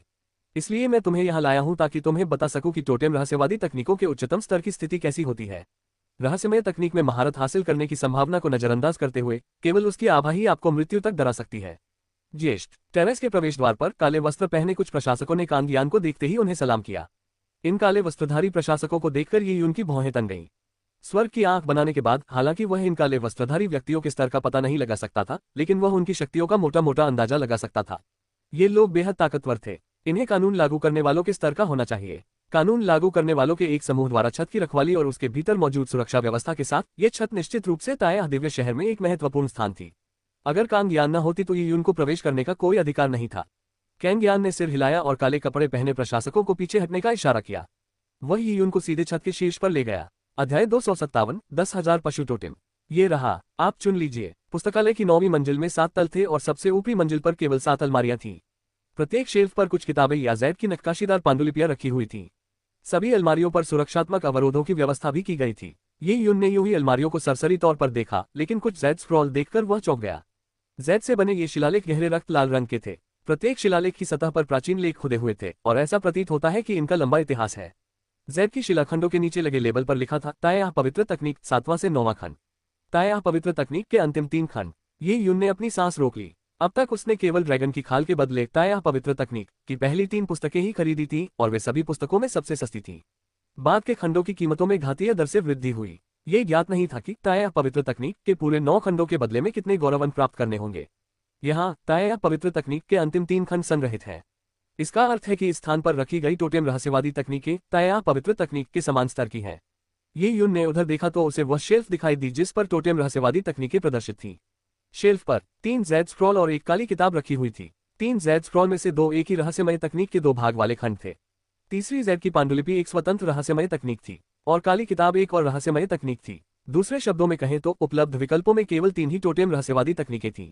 उनमें से हर एक अनमोल था। ये रहस्यमयी तकनीकें एक अवरोधक घेरे के कारण ये यून उन्हें उठा नहीं सका और पढ़ नहीं सका, लेकिन वह रहस्यमयी तकनीकों के परिचय को पढ़ सकता था। पंचतत्व दिव्य टोटेम एक महान सम्राट द्वारा छोड़े गए खंडहरों में पाया गया था और इसे ताया दिव्य साम्राज्य के दिव्य सम्राट तियानफेन द्वारा दिव्य वन में खोजा गया था। पंचतत्व दिव्य टोटेम में महारत हासिल करने के लिए 5 तत्वों धातु, लकड़ी, जल, अग्नि, पृथ्वी में महारत हासिल करना आवश्यक है। 5 तत्वों के नियमों को समझने के बाद तकनीक को पूरा करने के लिए उन्हें एक साथ संयोजित करना पड़ता है। ये यून ने पंचतत्व दिव्य टोटेम की प्रस्तावना पढ़ी। प्रस्तावना से ही कई लोग सहम गए। एक रहस्यमयी तकनीक में महारत हासिल करने के लिए व्यक्ति को 5 तत्वों की शक्ति को नियंत्रित करने और उन सभी 5 तत्वों के नियमों को समझने में सक्षम होना आवश्यक था। एक आम इंसान के लिए किसी एक नियम में महारत हासिल करना वाकई असाधारण बात थी। उदाहरण के लिए चू शियाओरान को हिम बर्फ के नियमों से गहरा लगाव था और वह एक असाधारण प्रतिभा की धनी थी। लेकिन पंचतत्व दिव्य टोटेम में महारत हासिल करने के लिए सभी 5 तत्वीय नियमों से लगाव होना आवश्यक था। इसके अलावा 5 मौलिक नियमों को एक में संयोजित करना आवश्यक था। यह संयोजन प्रक्रिया निश्चित रूप से कठिन थी। यह शायद प्रत्येक तत्व को अलग अलग सीखने से भी ज्यादा कठिन थी। क्या दिव्य सम्राट तियानफेंग ने पंचतत्व दिव्य टोटेम सीखा था? ये यून ने पहले भी दिव्य सम्राट तियानफेंग के बारे में सुना था। वह एक ऐसा सम्राट था जो पूर्ण शक्ति और नियंत्रण चाहता था। वह न केवल ताया दिव्य साम्राज्य का दिव्य सम्राट था, बल्कि उसने ताया दिव्य नगर के नगर प्रमुख का पद भी ग्रहण कर लिया था। ताया दिव्य साम्राज्य के इतिहास में यह एक दुर्लभ घटना थी। दिव्य सम्राट तियानफेन के पास असीम शक्ति थी, अन्यथा वे एक महान सम्राट के भुला दिए गए खंडहर में प्रवेश नहीं कर पाते। वह एक ऐसी जगह थी जहां ऋषि भी मर सकते थे। हे कांग यान ने शरारती मुस्कान के साथ कहा। नहीं, उसने ऐसा नहीं किया। भले ही तुम्हारी बोध शक्ति अद्भुत हो, फिर भी तुम पांचों तत्वों के नियम नहीं समझ पाओगे। शायद कोई एक तत्व ऐसा हो जिसे तुम समझ न पाओ। दिव्य सम्राट तियानफेन ने पांचों तत्वों में महारत हासिल करने में बहुत लंबा समय लगाया। उसने कई आदिम तत्वों की प्रजातियों को मारा, लेकिन अंत में पांचों तत्वों में महारत हासिल करने के बावजूद वह उन्हें संयोजित नहीं कर पाया। इसलिए वह कभी भी 5 तत्वों के दिव्य प्रतीक में महारत हासिल नहीं कर पाया। कांग यान ने यी यून को मोहक मुस्कान के साथ देखते हुए ये कहा। उनके चेहरे के भाव मानो कह रहे थे, क्या कहा? क्या तुम चकित हो गए? क्या तुम कुछ ऐसा सीखना चाहते हो जिसे दिव्य सम्राट तियानफेन भी नहीं सीख पाए? अगर इससे भी तुम डरकर मर नहीं जाते तो मैं देखना चाहता हूं कि तुम और कितना मजाक कर सकते हो। यी यून ने चुपचाप रहस्यवादी तकनीक का परिचय वापस कर दिया और दूसरी रहस्यवादी तकनीक का परिचय उठा लिया। सितारों की पुस्तक। तारों की शक्ति से जुड़कर मारे गए निर्जन प्राणियों की शक्ति को उसमें समाहित करके एक प्राचीन तारा पुस्तक का निर्माण किया जा सकता है। ये प्राचीन तारा पुस्तक इस रहस्यमय तकनीक का प्रतीक है। एक बार जब ये प्राचीन पुस्तक खुल जाती है तो यह नक्षत्रों को प्रतिबिंबित करती है और तारों की शक्ति का उपयोग करके यह एक आकाश पृथ्वी संरचना बनाती है। यह आक्रमण और रक्षा का सर्वोत्तम संयोजन होगा, जिसके परिणामस्वरूप अजेयता प्राप्त होगी। पंचतत्व दिव्य टोटेम के बाद ये तारों की पुस्तक थी। मात्र वर्णन से ही इसकी शक्ति का आभास हो जाता था। क्या किसी ने सितारों की किताब में महारत हासिल की है? ये यून ने पूछा। हे तारों की पुस्तक के लिए बस तारों की शक्ति से संपर्क करना आवश्यक है। हालांकि यह बहुत कठिन है, लेकिन यह पंचतत्व दिव्य टोटेम जैसा नहीं है। इसके लिए धातु, लकड़ी, जल, अग्नि, पृथ्वी जैसे मौलिक तत्वों के नियमों में महारत हासिल करने की आवश्यकता नहीं है।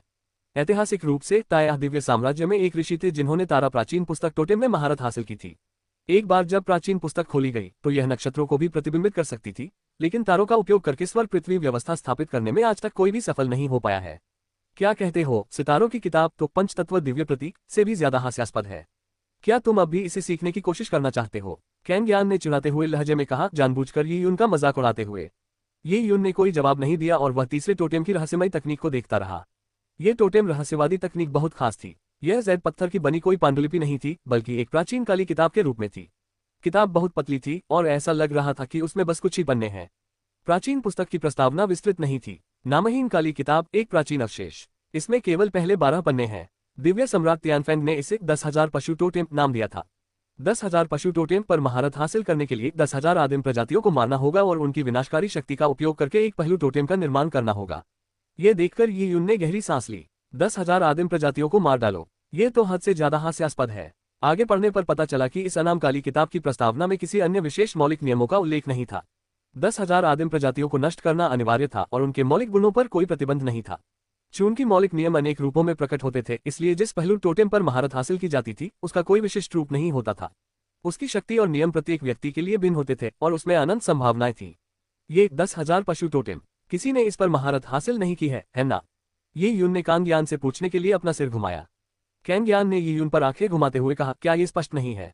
यह एक अवशेष है और इसके लिए 10,000 आदिम प्रजातियों को मारना पड़ता है। ये पूरी तरह से पागलपन है। कौन इस पर महारत हासिल कर सकता है? लेकिन ऐसा नहीं है कि किसी ने इस पर महारत हासिल नहीं की है। एक व्यक्ति ने कोशिश की थी। उसने आदिम प्रजातियों को नहीं मारा, बल्कि एक पायदान नीचे के निर्जन जीवों को मारा। 10,000 पशु टोटेम के परिचय के बाद वह व्यक्ति किसी तरह एस्पेक्ट टोटेम को संगठित करने में सफल रहा। हालांकि उसकी शक्ति पुस्तक में वर्णित शक्ति का केवल 1% ही थी। ये सिर्फ निम्न श्रेणी के निर्जन प्राणियों के कारण नहीं है। मुख्य कारण यह है कि 10,000 प्राणी टोटेम में वर्णित ऊर्जा नियंत्रण अत्यंत गूढ़ है। 10,000 प्राणी टोटेम में दिए गए निर्देशों के अनुसार निर्जन प्राणियों की शक्ति का संचार करना बहुत कठिन है। यहाँ तक कि ऋषि मुनि भी इसे समझने में संघर्ष करते हैं। मैंने कहा, बच्चे, क्या तुमने चुनना खत्म कर लिया है?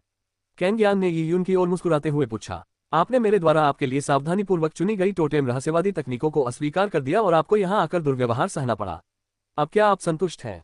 यहाँ की ये हास्यास्पद टोटेम रहस्यवादी तकनीकें लोगों के सीखने के लिए नहीं है।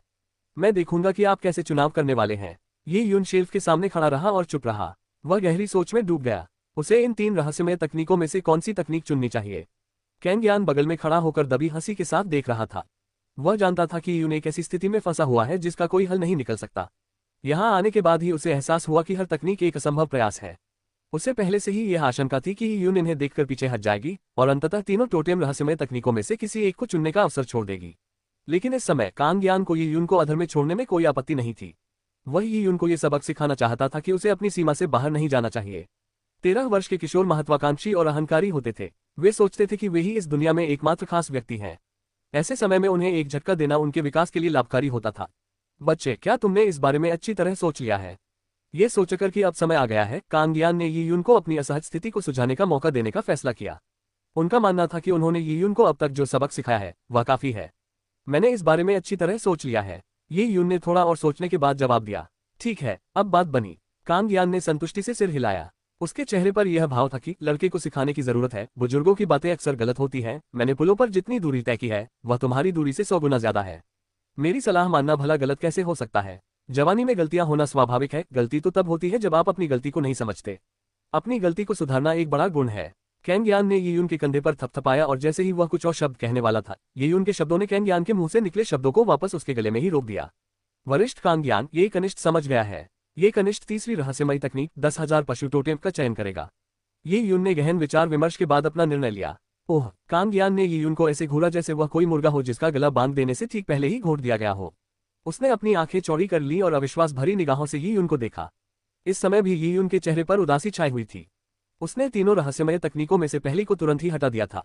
5 मौलिक नियम यी यून के लक्ष्य नहीं थे। दूसरी और तीसरी रहस्यवादी तकनीकों की बात करें तो उनके अपने अपने फायदे थे। दूसरी रहस्यमयी तकनीक तारों की शक्ति को विकसित करने पर आधारित थी। यी यून को याद आया कि इस दुनिया में प्रवेश करने के तुरंत बाद बैंगनी क्रिस्टल ने बादल वन में रात के तारों की शक्ति को अवशोषित कर लिया था। धुंधली स्वप्न जैसी रोशनी अभी भी यी यून के मन में ताजा थी। उन्हीं के कारण उसे धीरे धीरे बैंगनी क्रिस्टल की क्षमताओं का एहसास हुआ। यह अनुमान लगाना आसान था कि बैंगनी क्रिस्टल का उपयोग करके सितारों की पुस्तक में महारत हासिल करना आसान होगा। लेकिन सितारों की किताब की अपनी सीमाएं थीं। तारों की शक्ति के कारण इसमें केवल एक ही नियम था। इसके अलावा तारों की शक्ति और शुद्धयान की शक्ति में बहुत बड़ा अंतर था। यह उनके द्वारा उपयोग की जाने वाली ताया पवित्र तकनीक के लिए उपयुक्त नहीं थी। इसलिए यी यून ने तीसरी रहस्यमयी तकनीक को चुनने का फैसला किया जिसमें अनंत संभावनाएं और विविधताएं थीं। 10,000 पशु टोटेम न तो नियमों से बंधा था और न ही मौलिक ऊर्जा गुणों तक सीमित था। दुर्भाग्य से 10,000 जानवरों का टोटेम एक अवशेष था। इसका मतलब यह था कि 10,000 जानवरों के टोटेम के साथ आगे बढ़ने पर उसे कई कठिनाइयों का सामना करना पड़ेगा। उस बिंदु पर पहुंचने के बाद उसे 10,000 जानवरों के टोटेम के अन्य टुकड़े खोजने थे। लेकिन इस तरह की अनाम प्राचीन पुस्तक को खोजना लगभग असंभव था। अगर यह बिल्कुल असंभव है तो मैं बैंगनी क्रिस्टल की ऊर्जाओं का उपयोग करके ऊर्जा का संचार करूंगा। शायद तब मैं इसकी कुछ कमियों को पूरा कर सकूं, या फिर मैं इसी तरह की अन्य टोटेम रहस्यवादी तकनीकों की खोज करके उन्हें विकसित करूंगा। यी यून मन ही मन बातें कर रहा था कि तभी उसने कांग यान की ओर देखा और पाया कि कांग यान का मुंह खुला हुआ था। उसका चेहरा भावहीन था। वह यी यून को बड़ी बड़ी आंखों से घूर रहा था। वह किसी मरी हुई मछली की तरह लग रहा था, मानो दम घुटकर मर गया हो। अध्याय 258 अनियंत्रित। तुम 10,000 जानवरों का प्रतीक चुनना चाहते हो? कांग यान ने यी यून से सवाल पूछने से पहले कुछ देर तक सोचा। उसे अपनी सुनी हुई बातों पर यकीन नहीं हो रहा था। क्या इस बच्चे के दिमाग में कोई बड़ी खामी थी? तीनों ही रहस्यमयी तकनीकें सीखने में बेहद कठिन थीं, और तीसरी रहस्यमयी तकनीक तो तीनों में सबसे कठिन थी। चाहे वह 10,000 आदिम प्रजातियों का संहार हो या गहन ऊर्जा परिसंचरण प्रक्षेप पथों की समझ, यह अत्यंत निराशाजनक था। इसके अलावा यह एक अवशेष था। केवल मूर्ख या पागल लोग ही ऐसी रहस्यमयी तकनीक का चुनाव करेंगे। यी यून ने सिर हिलाकर कहा, वरिष्ठ कांग यान, मैं इसे चुनूंगा। चून की रहस्यमय तकनीक अभी अधूरी है, इसलिए यह बहुत सस्ती होनी चाहिए, है ना? ये कहते हुए यी यून ने आशा भरी निगाहों से कांग यान की ओर देखा। उसे उम्मीद थी कि कांग यान उसे कुछ रियायत दे देगा। सस्ता? यी यून की बात सुनकर कांग यान भड़क उठा।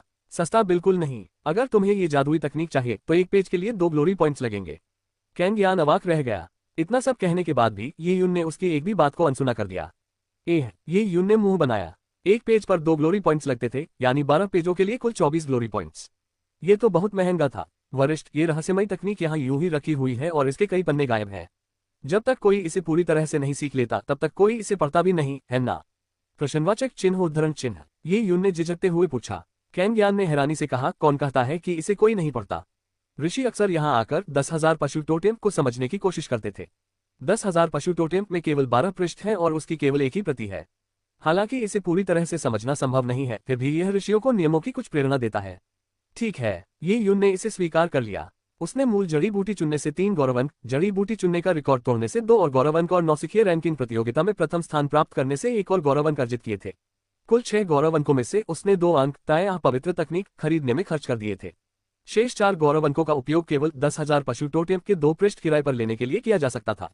एक ही पल में अपने सारे ग्लोरी पॉइंट्स खर्च कर देने से ये उनको ऐसा लगा जैसे वह रातों रात दिवालिया हो गया हो।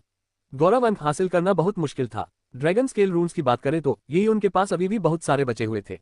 नौसिखिया रैंकिंग प्रतियोगिता में भाग लेने से पहले ये यून के पास 50,000 ड्रैगन स्केल रून्स थे। होनगाओ एसोसिएशन के सदस्यों के साथ जुए की लड़ाइयों के बाद ये यून के ड्रैगन स्केल रून्स की कुल संख्या 100,000 तक पहुंच गई थी। ये यून ने होनगाओ एसोसिएशन के सट्टेबाजी पूल से भी बड़ी रकम कमाई थी। टैक्स काटने के बाद उसने 30,000 कमाए थे। इसके अलावा फाइनल मैच में ली होन ने उसे 50,000 ड्रैगन स्केल रून्स और दिए थे और ये यून ने नौसिखियों में प्रथम स्थान प्राप्त करने के पुरस्कार के रूप में ड्रैगन स्केल रून्स अर्जित किए थे। इन सबको मिलाकर ये यून के पास कुल 220,000 ड्रैगन स्केल रून्स थे। ये यून बेहद धनी था। वह बिना किसी चिंता के अपने ड्रैगन स्केल रून्स को कहीं भी खर्च कर सकता था जहां उनकी आवश्यकता होती थी। अब मुझे अपना निवास स्थान बदलने पर विचार करना चाहिए। ये यून अब तक मुफ्त छात्रावासों में रह रहा था और उसे हिलने डुलने में आलस आ रहा था। इस बार वह सीधे केंद्रीय दिव्य टावर में जा सकता था। बच्चे, समय आने पर तुम्हें इसका पछतावा होगा। जब ये यून पुस्तकालय से निकल रही थी तभी पीछे से कांगयान की गुस्से भरी आवाज सुनाई दी। ये यून को समझ नहीं आ रहा था कि क्या कहे। उसने कांगयान को देखा जो अपनी दाढ़ी पर फूंक मार रहा था और आंखें फाड़कर घूर रहा था। उसे अचानक उस बूढ़े आदमी पर दया आ गई। ऐसा लग रहा था मानो वह उसे हमेशा धोखा देता रहा हो। 10,000 पशु टोटेम को विकसित करने के लिए मुझे बड़ी संख्या में आदिम प्रजातियों को मारना होगा। मुझमें निश्चित रूप से वह क्षमता नहीं है। बेहतर होगा कि मैं वाइल्डनेस डिवाइन हॉल जाऊं और ये देखने की कोशिश करूं कि क्या वाइल्डनेस डिवाइन हॉल की आदिम प्रजातियों की ऊर्जा 10,000 पशु टोटेम को प्राप्त करने में सहायक हो सकती है। उद्धरण चिन्ह। ये यून को इस विचार पर पूरा भरोसा नहीं था। एस्पेक्ट टोटेम को संघनित करने के लिए उसे उन निर्जन प्राणियों की आत्मा को अवशोषित करना होगा जिन्हें उसने स्वयं मारा हो। किसी निर्जन प्राणी के भीतर की आत्मा की छाप किसी अन्य व्यक्ति द्वारा मारे जाने पर, विशेषकर लाखों वर्ष पहले मारे गए प्राणी के मामले में, क्षीण हो जाती है। ऐसे में इसे संघनित करना बहुत कठिन होगा। बहरहाल ये यून ने इसे आजमाने का फैसला किया। वाइल्डनेस डिवाइन हॉल की ऊर्जा का उपयोग करके 10,000 पशु टोटेम की साधना विधियों से परिचित होना उसके लिए फायदेमंद हो सकता है। इसी विचार के साथ ये यून केंद्रीय दिव्य टावर की ओर चल पड़ा। उसने योजना बनाई थी कि वह पहले केंद्रीय दिव्य टावर में प्रवेश की औपचारिकताओं को पूरा करेगा, उसके बाद 10,000 पशु टोटेम की साधना के लिए वाइल्डनेस डिवाइन हॉल जाएगा। वाइल्डनेस डिवाइन हॉल में प्रवेश शुल्क बहुत अधिक होने के कारण धनी साधक भी अपनी साधना के लिए इसे उपयुक्त स्थान नहीं मानते थे। आखिरकार साधना में एक व्यक्ति को 3-4 दिन लग जाते थे। यदि यह सब वाइल्डनेस डिवाइन हॉल में ही किया जाए तो इसमें 40,000-50,000 ड्रैगन स्केल रून्स खर्च हो जाएंगे। लेकिन ये यून अपने हाथ में 220,000 ड्रैगन स्केल रून्स होने के कारण अपनी इच्छा के अनुसार कुछ भी कर सकता था। 10,000 पशु टोटेम को विकसित करने में जो भी चीज उसकी मदद कर सकती थी वह उसके लिए कुछ भी नहीं थी, भले ही इसके लिए उसे अपनी सारी संपत्ति गंवानी पड़े। इससे पहले कि ये यून ज्यादा आगे बढ़ता, एक आवाज ने उसे रोक दिया। क्या आप ये यून हैं? ये यून ने पलटकर देखा तो उसके पीछे 2 17-18 साल के युवक खड़े थे। तुम हो? ये यून उन दोनों को नहीं जानती थी। युवा स्वामी यांग आपको डिवाइन मून रेस्टोरेंट में आमंत्रित करते हैं, युवकों में से एक ने कहा। हालांकि युवक के चेहरे पर भावहीनता थी, लेकिन उसके शब्दों का लहजा अप्रिय लग रहा था। युवा स्वामी, ये यून ने भौहें चढ़ाई। ताया दिव्य नगरी आने वाले साधक आमतौर पर अपने साथ अनुयायी नहीं लाते थे। ये दोनों युवक अनुयायी नहीं बल्कि साधक लग रहे थे। यांग उपनाम वाले, क्या ये चू राजमहल के यांग दिनकुन है? कुछ सोचने के बाद मुझे याद आया कि हाल ही में उनसे संपर्क करने वाला यांग उपनाम वाला एकमात्र व्यक्ति यांग दिनकुन ही था। नहीं, जब तुम जाओगे तो तुम्हें पता चल जाएगा। चलो डिवाइन मून रेस्टोरेंट चलते हैं, युवक ने फिर कहा। ये यून हंसते हुए बोली, अगर मैं न जाऊं तो क्या होगा? अगर कोई भी आम आदमी उसे आमंत्रित करे तो क्या वह कभी खाली रह पाएगा? अपने सामने खड़े दोनों युवकों की उम्र देखकर ऐसा प्रतीत होता था कि वे संभवतः ऐसे साधक थे जिन्होंने ताया दिव्य नगरी में लंबा समय बिताया था और वे जल्द ही ताया दिव्य नगरी छोड़ देंगे। लेकिन ये उनको लगा कि वे उतने शक्तिशाली नहीं हैं। हो सकता है कि वे युआन फाउंडेशन क्षेत्र तक पहुंच गए हों, लेकिन अगर पहुंच भी गए हों तो भी उनकी नींव मजबूत नहीं थी। शक्ति के मामले में वे शायद ली होन का मुकाबला नहीं कर सकते थे। आप युवक को ये यून की प्रतिक्रिया की उम्मीद नहीं थी और उसने तुरंत भौहें चढ़ा ली। उसने धैर्यपूर्वक समझाया, चू राजमहल आपको आमंत्रित करता है। जैसा मैंने अनुमान लगाया था, ये चू परिवार का शाही निवास है। ये यून ने पहले ही इसका अनुमान लगा लिया था। बिल्कुल सही, युवक ने गर्व से कहा। उसे स्पष्ट रूप से विश्वास था कि चू राजमहल शब्द सुनते ही ये यून का अहंकार खत्म हो जाएगा। आमतौर पर बहुत से लोग यही सोचते। ये यून भले ही शक्तिशाली हो, लेकिन चाहे वह कितना भी शक्तिशाली क्यों न हो, वह फिर भी एक कनिष्ठ था। चू राजमहल जैसी विशाल संस्था के सामने वह कुछ भी नहीं था। चू राजमहल विशेषज्ञों से भरा हुआ था, भला कौन उन्हें नाराज करने की हिम्मत करता। ये यून मुस्कुराए। आप दोनों चू शाही निवास में बीच रास्ते में ही शामिल हुए होंगे। ये यून को यह एहसास हुआ कि चू राजमहल ताया दिव्य नगर में हर तरह की प्रतिभा को अनुबंधों पर हस्ताक्षर करवाकर अपने यहाँ समाहित कर लेता था। उनका मुख्य लक्ष्य असाधारण प्रतिभाओं को आकर्षित करना था, लेकिन वे औसत दर्जे के लोगों को भी शामिल करने में कोई संकोच नहीं करते थे। आखिरकार जो लोग ताया दिव्य नगर में प्रवेश कर पाते थे वे अपने साथियों में सर्वश्रेष्ठ होते थे। यही कारण था कि दोनों युवकों ने चू शाही निवास के वंशज को युवा स्वामी यांग कहकर पुकारा। दोनों युवकों ने सहज भाव से सिर हिलाया। जैसे ही वे आगे बोलने वाले थे, ये यून ने मुड़कर कहा, मुझे दिलचस्पी नहीं है, और फिर वह वहां से चली गई। दोनों युवक अवाक रह गए। ये यून, तुम? उन्हें ये यून के इतने अहंकारी होने की उम्मीद नहीं थी। वे कुछ साल पहले ही चू राजमहल में शामिल हुए थे। ताया दिव्य नगर में चू राजमहल का नाम हमेशा से ही प्रतिष्ठित रहा है। कई युवा प्रतिभाशाली लोग चाहे कितने भी शक्तिशाली क्यों न हो, चू राजमहल को नाराज करने की हिम्मत नहीं करते थे। लेकिन प्रथम वर्ष की नौसिखिया यीयून चू शाही निवास को पूरी तरह से तुच्छ समझती थी। चू राजमहल के युवा स्वामी ने स्वयं यीयून को डिवाइन मून रेस्टोरेंट में आमंत्रित किया था। ये ताया डिवाइन सिटी में भोजन करने का सबसे महंगा स्थान था। वे हर तरह का अनमोल भोजन परोसते थे। अगर कोई इतना धनी होता तो वह प्राचीन प्रजाति का मांस भी खा सकता था। ये यून को दूर जाते देख दोनों युवक एक दूसरे को देखने लगे। उन्हें समझ नहीं आ रहा था कि क्या करें। ये यून ने इस बात को दिल पर नहीं लिया। मौजूदा हालात में चू राजमहल द्वारा उसे ढूंढने का कारण समझना काफी आसान था। यांग ने उससे एक विनती की थी, फिर भी उसने 2 नौकरों को भेजा था। उसमें वाकई बहुत अहमियत झलक रही थी। ... ये यून स्थायी कमरा प्राप्त करने के लिए सीधे केंद्रीय दिव्य टावर के प्रशासनिक कार्यालय में गई। उन्होंने केंद्रीय दिव्य मीनार के 69वें तल पर एक कमरा चुना। साधकों के रहने के लिए ये लगभग सबसे अच्छा कमरा था। केंद्रीय दिव्य मीनार एक विशाल संरचना थी जो स्वर्ग पृथ्वी युआनची ऊर्जा को एकत्रित करती थी। मीनार जितनी ऊंची होती थी, स्वर्ग पृथ्वी युआनची ऊर्जा उतनी ही सघन होती थी। 69वीं मंजिल पर स्वर्ग पृथ्वी युआनची ऊर्जा की शुद्धता और सघनता ने ही उनको अत्यंत संतुष्ट किया। यहाँ खेती करने पर आधा काम करके दोगुना परिणाम मिलता है। ये यून को एक युवा आकर्षक लड़की जिसने एक तंग काली पोशाक पहन रखी थी, कमरे का निरीक्षण करने के लिए ले गई। कमरे का आकार बहुत बड़ा नहीं था। ये लगभग 100 वर्ग मीटर का था। हालांकि इसके भीतर की सुविधाएं महंगी और बेहद शानदार थीं।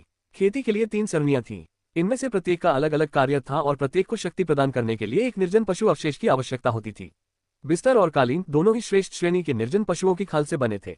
कारीगरों द्वारा उन पर कढ़ाई करके विशेष नक्काशी की जाती थी। उन पर सोने से शरीर को पोषण मिलता था और मन को मजबूती मिलती थी। कमरे के बाहर प्रशिक्षण में सहायता करने वाली सभी प्रकार की सुविधाएं मौजूद थीं। ये बहुत ही आलीशान था। कैसा है? काले वस्त्रों में लिपटी उस सुंदरी ने खिलखिलाते हुए पूछा। उसकी आवाज बेहद मधुर थी, मानो हवा में बजने वाली घंटियों की तरह। वह उस केंद्रीय दिव्य मीनार की परिचारिका थी जो आतिथ्य और सेवा का कार्यभार संभालती थी। ताया दिव्य शहर में केंद्रीय दिव्य टावर निवास एकमात्र ऐसा निवास था जिसमें सेवाकर्मी तैनात थे। यहाँ रहने के लिए प्रति माह 20,000 ड्रैगन स्केल रून्स खर्च करने पड़ते हैं। काले वस्त्र पहने लड़की को यून की पहचान पहले से ही पता थी, लेकिन वह इस युवक के बारे में बहुत उत्सुक थी। स्वर्ग और पृथ्वी की सूची में शीर्ष 10 साधकों के लिए भी शायद यहाँ रहना संभव न हो। और ये यून को ताया दिव्य नगर में आए हुए अभी 4 महीने भी नहीं बीते थे। हाँ, बुरा नहीं, ये यून बहुत संतुष्ट था। ये यून अपनी साधना की गति बढ़ाने वाली किसी भी चीज में कंजूसी नहीं करता था। मैं ये कमरा 6 महीने के लिए किराए पर लूंगा, ये यून ने बिना ज्यादा सोचे समझे कहा और अपना पहचान चिन्ह काले वस्त्र पहने उस खूबसूरत महिला को दे दिया। उस पहचान चिन्ह में 220,000 ड्रैगन स्केल रून्स अंकित थे। काले वस्त्र पहने उस खूबसूरत महिला की पलकें फड़क उठी। 6 महीने में 120,000 ड्रैगन स्केल रून्स खर्च हुए। पूरे ताया दिव्य नगरी में इस युवक के अलावा कोई और साधक ऐसा नहीं था जो ड्रैगन स्केल रून्स को इस तरह खर्च कर सके। ऐसा दूसरा साधक मिलना असंभव और सरासर हास्यास्पद था। आखिरकार काले वस्त्र पहने वह लड़की ताया दिव्य नगरी में कर्मचारी के रूप में वेतन पाती थी, और वह वेतन भी ड्रैगन स्केल रून्स में दिया जाता था। कर्मचारियों को भी अभ्यास करने की आवश्यकता थी। वे ताया डिवाइन सिटी में अपनी नौकरी के लिए मार्शल आर्ट का अभ्यास नहीं छोड़ सकते थे, इसलिए उन्हें संसाधनों के बदले ड्रैगन स्केल रून्स का उपयोग करने की भी आवश्यकता होगी। एक निचले दर्जे की कर्मचारी होने के नाते काले कपड़े पहनी उस लड़की का मासिक वेतन मात्र 3,000 ड्रैगन स्केल रून्स था। उसके सामने खड़े युवक के सामने वह दयनीय थी। युवक ने पलक झपकते ही उतना खर्च कर दिया था जितना उसने 3 साल में कमाया था। यही आपकी चाबी है। काले वस्त्र पहने लड़की ने यून को एक सोने की चाबी दी। ये केंद्रीय दिव्य मीनार की चाबी थी और चाबी चतुर्भुज पिरामिड के आकार की थी। ये बेहद खूबसूरत थी। धन्यवाद। ये यून ने उसे लिया और काले कपड़े पहनी लड़की की ओर मुस्कुराकर अपना आभार व्यक्त किया। इसके बाद ये यून ने केंद्रीय दिव्य टावर छोड़ दिया और वाइल्डनेस डिवाइन हॉल में चला गया। उसने एक ही बार में 60 घंटे खरीदे और इसके लिए उसे 30,000 ड्रैगन स्केल रून्स खर्च करने पड़े। एक दिन के काम में ये यून ने 150,000 ड्रैगन स्केल रून्स खर्च कर दिए थे।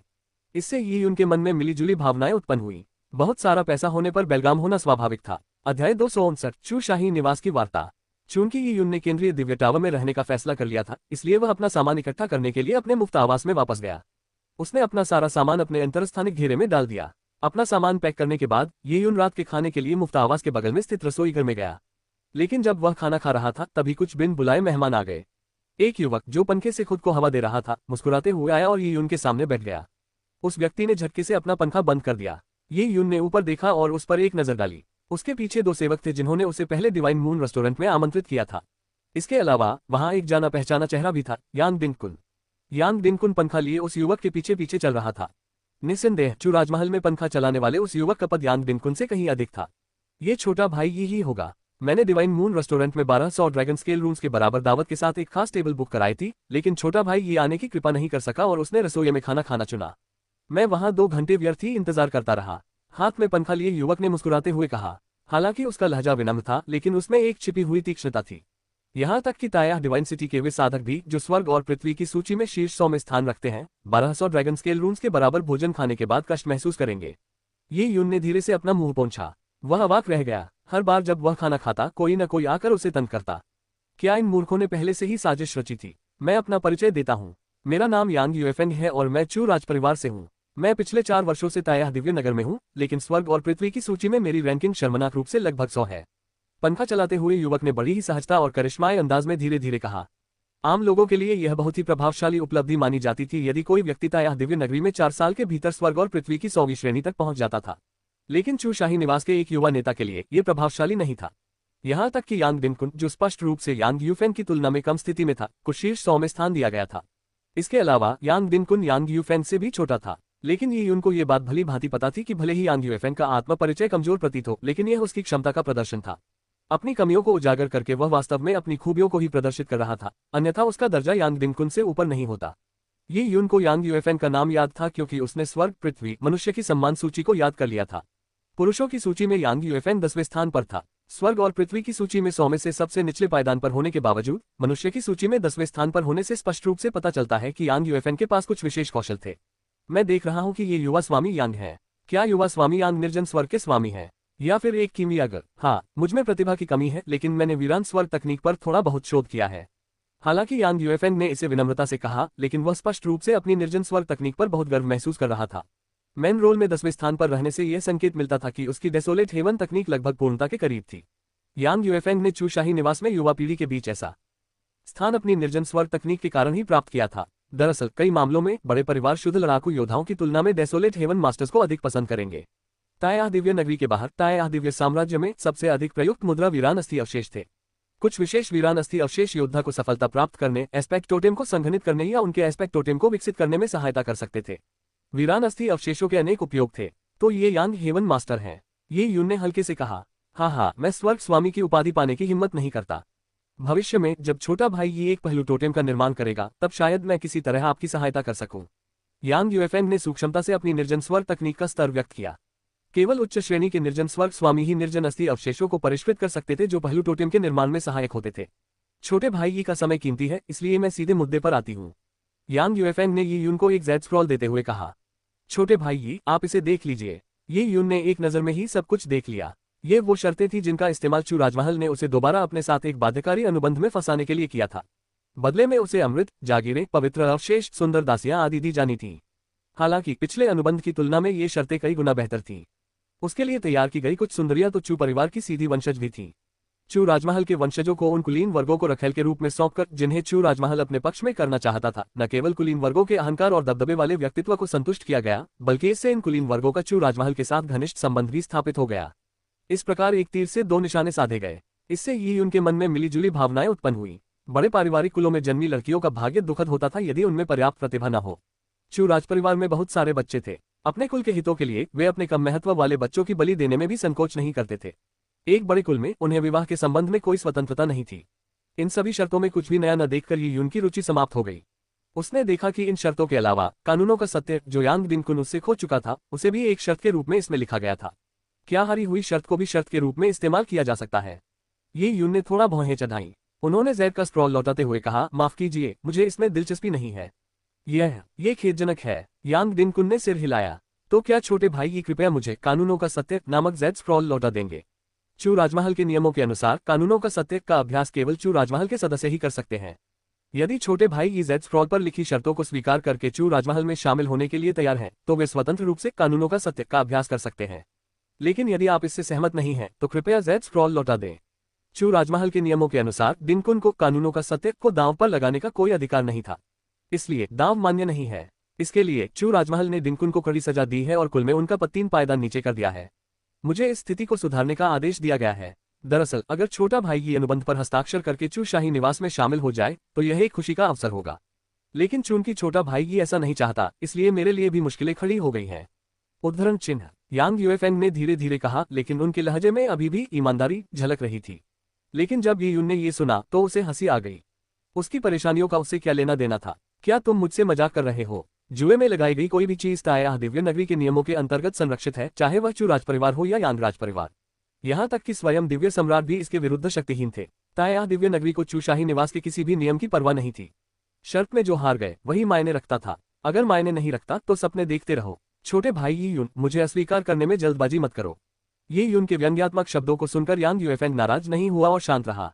उसने कहा, मैं जानता हूं कि छोटा भाई यी ताया दिव्य नगर में है और नगर द्वारा संरक्षित है, लेकिन भविष्य में छोटे भाई यी को ताया दिव्य नगर छोड़ना होगा और चू राज परिवार को नाराज करना बुद्धिमानी नहीं होगी, जिसके साथ उसके गहरे संबंध हैं। दिनकुन गलत था और उसे परिवार द्वारा पहले ही दंडित किया जा चुका है। इसके अलावा मैं दिनकुन से आपके लिए माफी मंगवा सकता हूँ। यांग यूफेंग ने ये कहा और यांग दिनकुन की ओर देखा। यांग दिनकुन अपनी मुट्ठियां कसकर भींच रहा था और यी यून को घूर रहा था। उसकी आंखें अपमान और हताशा से भरी थीं। किसी से माफी मांगना उसके जैसे स्वाभिमानी व्यक्ति के लिए बहुत बड़ा अपमान था। हालांकि यांग दिनकुन के लिए यह बहुत महंगा सौदा था, लेकिन यी यून के लिए इसका कोई महत्व नहीं था। यी यून ने हाथ पोंछते हुए कहा, माफी के बदले कुछ ठोस चीज। तो क्या यांग दिनकुन को मुझसे कानूनों की सच्चाई पर दांव लगाने का अधिकार ही नहीं था? तो मैं आपसे पूछता हूं, अगर ली होन के साथ लड़ाई में मैं हार जाता हूं तो क्या आप मुझे ताया पवित्र तकनीक लौटा देंगे? ये यून ने पलटकर यही सवाल पूछा। यांग दिनकुन की आंखें गुस्से से लाल हो गईं। ये यून, मैं पहले ही माफी मांग चुका हूं, अब और जिद मत करो, चुप रहो। यांग यूएफएंग ने उसे फटकारा। वह नहीं चाहता था कि मामला और बिगड़ जाए। उसने अपनी प्रतिष्ठा को यथासंभव कम करने की कोशिश की थी। वह जानता था कि उसका अनुरोध अनुचित था, लेकिन उसे उम्मीद थी कि चू शाही निवास की प्रतिष्ठा उसके काम आएगी। चाहे वह कहीं भी हो, एक व्यक्ति की शक्ति हमेशा एक बड़ी शक्ति के अधीन होती थी। अतार्किक बातें भी तर्कसंगत हो जाती थीं।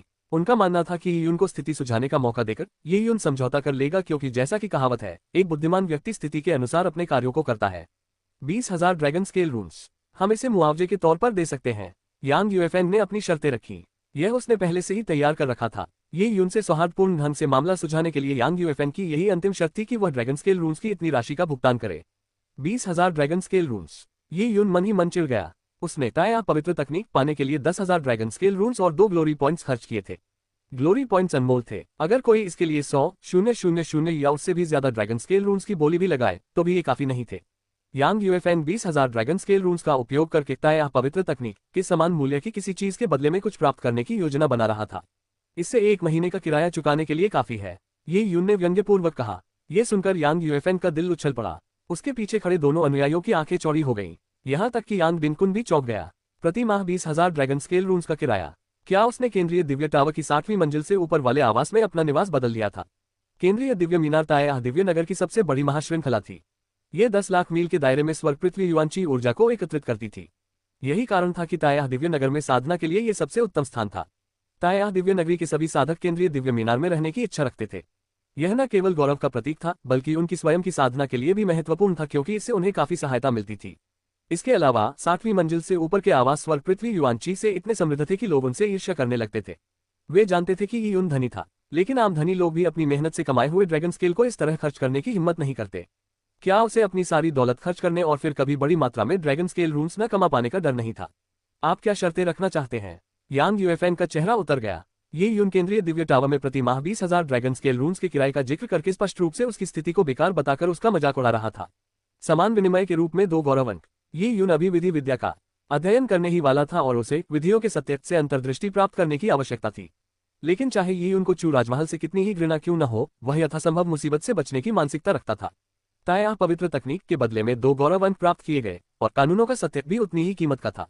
ये यून चू राजमहल के नियमों का पालन कर सकता था, लेकिन इसका मतलब यह नहीं था कि वह चू राजमहल द्वारा धमकाए जाने के लिए तैयार था। ये यून की अंतिम शर्त बराबर का लेन देन थी। ये यून को 2 गौरव अंक मांगते हुए सुनकर यांग यूएफएंग की निगाहें गुस्से से लाल हो गईं। तुम सच में टोस्ट करने से मना करके हार मान लेना चाहते हो? अध्याय 260 निर्जन स्वर्ग तकनीक रिकॉर्ड। यांग यूएफएंग वास्तव में आज की बैठक में यून के साथ कोई सौदा नहीं करना चाहता था। सीधे शब्दों में कहें तो वह चू राजमहल के दबदबे का इस्तेमाल करके यून पर दबाव डालना चाहता था, ताकि वह उनके सामने झुक जाए और कानूनों का सत्य चू राजमहल को वापस सौंप दे। 20,000 ड्रैगन स्केल रून्स केवल एक सांकेतिक राशि थी जो यून को स्थिति को सुझाने का एक कारण देने के लिए थी। लेकिन यून ने तुरंत आगे बढ़कर कहा कि वह प्रसिद्धि अंक चाहता है। यांग यूएफएंग के पास एक ही गौरव बिंदु था। यह पर्याप्त था, लेकिन अगर उसके पास पर्याप्त भी होता तो भी वह कानूनों के सत्य के बदले अपने गौरव बिंदुओं का उपयोग नहीं करता। आखिरकार यह यांग दिनकुन की समस्या थी। यांग यूएफएंग तो यहाँ सिर्फ स्थिति को सुधारने के लिए आई थी। यांग यूएफएंग ने शुरू में इस अवसर का उपयोग चू शाही निवास के वरिष्ठों को अपनी क्षमताओं से प्रभावित करने और उन्हें अपना सम्मान बढ़ाने के लिए प्रेरित करने की योजना बनाई थी। लेकिन ये यून एहसानों की कदर नहीं कर पाता था। ये यून, मैंने सब कुछ अच्छे से कहा और मुस्कुराती रही। मैंने तुम्हें काफी सम्मान दिया, फिर भी तुम मुझे आसानी से धमकाया जाने वाला व्यक्ति समझती हो। यांग यूएफएंग एक अत्यंत प्रतिभाशाली निर्जन स्वर्ग स्वामी थे और बचपन से ही उनके परिवार में उनका बहुत सम्मान था। चू राजमहल की युवा पीढ़ी में चू राजमहल के उत्तराधिकारी के अलावा उनका सर्वोच्च स्थान था। इन परिस्थितियों में चू शाही निवास की युवा पीढ़ी के बीच उन्हें हमेशा एक नेता के रूप में देखा जाता था। सामान्य तौर पर कौन उनके प्रति आज्ञाकारी नहीं होगा। आज उन्होंने ये यून से बातचीत करने के लिए अपना शिष्टाचार कम कर लिया था। उनके हर शब्द में विनम्रता और गंभीरता झलक रही थी। लेकिन इतना सब करने के बाद भी उस बच्चे ने बदले में कोई स्नेह नहीं दिखाया और यहाँ तक कि उसके साथ बंदर जैसा व्यवहार किया। ये बच्चा खुद को क्या समझता था? तुम्हारा चेहरा, ये यून ने ताना मारा। तुम्हारा चेहरा मेरे लिए कुछ भी मायने नहीं रखता। मैं तुम्हारे चू राजमहल के खिलाफ नहीं जाना चाहता था, लेकिन मैं तुम्हारे लिए कोई कतार पर रखी मछली भी नहीं हूँ। अगर तुम दो या क्षण भी नहीं लेना चाहते और बिना किसी जोखिम के सिर्फ लाभ उठाना चाहते हो तो फिर हमारे बीच बात करने के लिए कुछ नहीं है। ये यून ने यांग यूफेंग को तुरंत फटकार लगाई। यांग यूफेंग गुस्से से आग बबूला था। उसने गुस्से से ये यून की ओर देखा और कहा, तुम्हें इसका पछतावा नहीं होना चाहिए। ये कहते हुए यांग यूफेंग उठे। चलो चलें। यांग यूफेंग ने अपनी आस्तीनें झटकी और चला गया। ये यून ने उनकी तरफ देखने की जहमत तक नहीं उठाए और सिर झुकाकर खाना खाता रहा।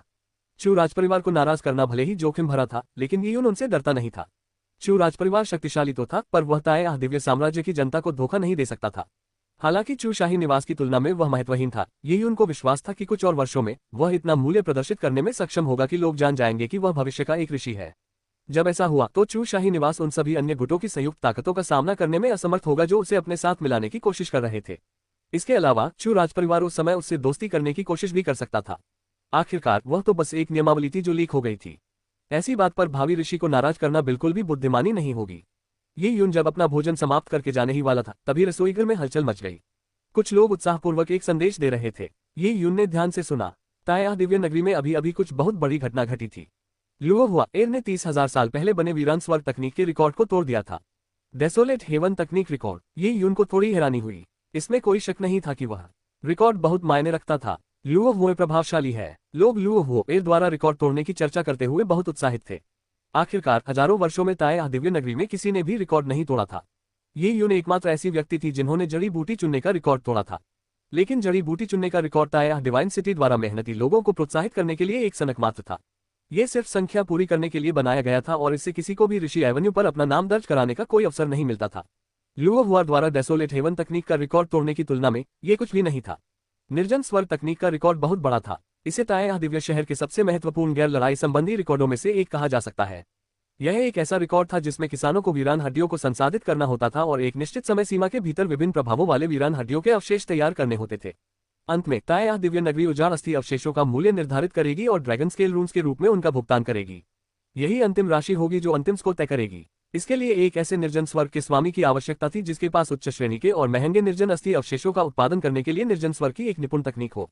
साथ ही इस कार्य को पूरा करने के लिए निर्जन स्वर्ग स्वामी की विफलता दर बहुत कम होनी चाहिए थी। निर्जन स्वर्ग स्वामी के पास उच्च उत्पादन गति के साथ साथ लंबी मूल्यांकन प्रक्रिया को जारी रखने के लिए पर्याप्त युवांची भी होनी चाहिए थी। सहन शक्ति, गति और सटीकता ये सभी आवश्यक थे। जो व्यक्ति डेसोलेट हेवन मास्टर का रिकॉर्ड तोड़ सकता था वह निस्संदेह एक बहुमुखी प्रतिभा का धनी था। मुझे तो बहुत ईर्ष्या हो रही है। लुओ हुआ पहले से ही पुरुषों की सूची में पहले नंबर पर थी, अब तो उसने एक उच्च स्तरीय रिकॉर्ड भी तोड़ दिया है। उसके पास वाकई हर तरह के संसाधन मौजूद हैं। मैंने सुना है कि इस रिकॉर्ड के लिए लुओ हुआ को 100,000 ड्रैगन स्केल रून्स और 25 ग्लोरी पॉइंट्स मिलेंगे। जिन साधकों ने रिकॉर्ड तोड़ने में कामयाबी हासिल की उनके लिए ड्रैगन स्केल रून्स सिर्फ एक सांकेतिक राशि थी। गौरव अंक ही असली पुरस्कार थे। 25 गौरव अंक। कमाल है। जब ये यून ने जड़ी बूटी चुनने का रिकॉर्ड तोड़ा था तब मुझे लगता है कि उसे 2 गौरव अंक ही मिले थे, और वो भी दिव्य नगर के बुजुर्गों द्वारा अस्थायी रूप से बढ़ाए जाने के बाद। हम बहुत भाग्यशाली हैं। हमें एक ऐसा बड़ा रिकॉर्ड टूटते देखने का मौका मिला जो 1000 साल में पहली बार हुआ है। बहुत से लोगों को तो ऐसा नजारा देखने का अवसर भी नहीं मिलता।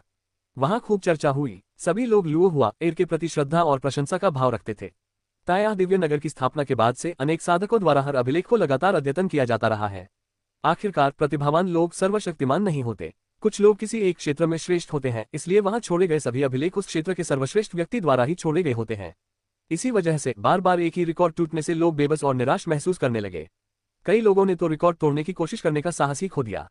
इस प्रकार यद्यपि ताया दिव्य शहर में हर तरह के अभिलेख मौजूद थे, वे आमतौर पर हजारों वर्षों तक अक्षुण्ण बने रहते थे। ये कहना कोई अतिशयोक्ति नहीं होगी कि लुओ हुआ द्वारा डेसोल्ट हेवन तकनीक का रिकॉर्ड तोड़ना ताया डिवाइन सिटी में एक महत्वपूर्ण घटना थी। एक ही वर्ष में हेवन एंड अर्थ रोल्स की शीर्ष 1000 सूची में जगह बनाना इसकी तुलना में कुछ भी नहीं था।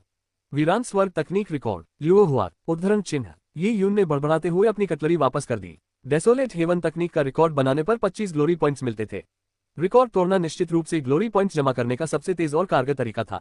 ये यून 10,000 पशु टोटेम और ताया पवित्र तकनीक के बाद के खंडों के बदले में कुछ लेना चाहता था। उसे यशन प्राप्त करने की सख्त जरूरत थी। ये यून को अपनी गंभीर समस्याओं से छुटकारा पाने के लिए कम से कम 30 और गौरव चाहिए थे। ... क्या आप वाकई इस बारे में सोच विचार नहीं करेंगे? लंबे चेहरे वाले एक अधेड़ उम्र के व्यक्ति ने मेज पर एक जैब का स्ट्रॉ रखा और अपने सामने बैठी लाल पोशाक वाली लड़की को ध्यान से देखने लगा। लुओ हुआए द्वारा वीरान स्वर्ग तकनीक का रिकॉर्ड तोड़ने के बाद इसकी खबर ताया दिव्य साम्राज्य में तेजी से फैल गई। कई प्रमुख गुट चिंतित हो गए। मुख्य कारण ये था कि लुओ हुआए का कोई पूर्व अनुभव नहीं था। ऐसा लग रहा था मानो वह अचानक कहीं से प्रकट हुई हो। उसे अपने साथ मिलाने की उम्मीद में कौन सा प्रमुख गुट उसके पीछे पागल नहीं हो जाएगा। कई गुटों ने पहले ही वरिष्ठ स्तर के दूत भेज दिए थे और अपने संपर्कों के माध्यम से ताया दिव्य नगरी में प्रवेश कर चुके थे। वे व्यक्तिगत रूप से लुओ हुआ एर के पास आए थे और उसे अपने पक्ष में करने के प्रयास में उसे हर तरह की अनुकूल शर्तें पेश कर रहे थे। ये गुट अधिकतर एकांतप्रिय पारिवारिक कबीले थे। इनमें से कई तो चूशाही निवास से भी अधिक शक्तिशाली थे। लेकिन लुओ हुआ एर को उनमें कोई दिलचस्पी नहीं थी। लुओ हुआर ने मीठी मुस्कान के साथ विनम्रता से कहा, आपकी दयालुता के लिए धन्यवाद, लेकिन हुआर बंधना नहीं चाहती, हुआर स्वतंत्रता को प्राथमिकता देती है।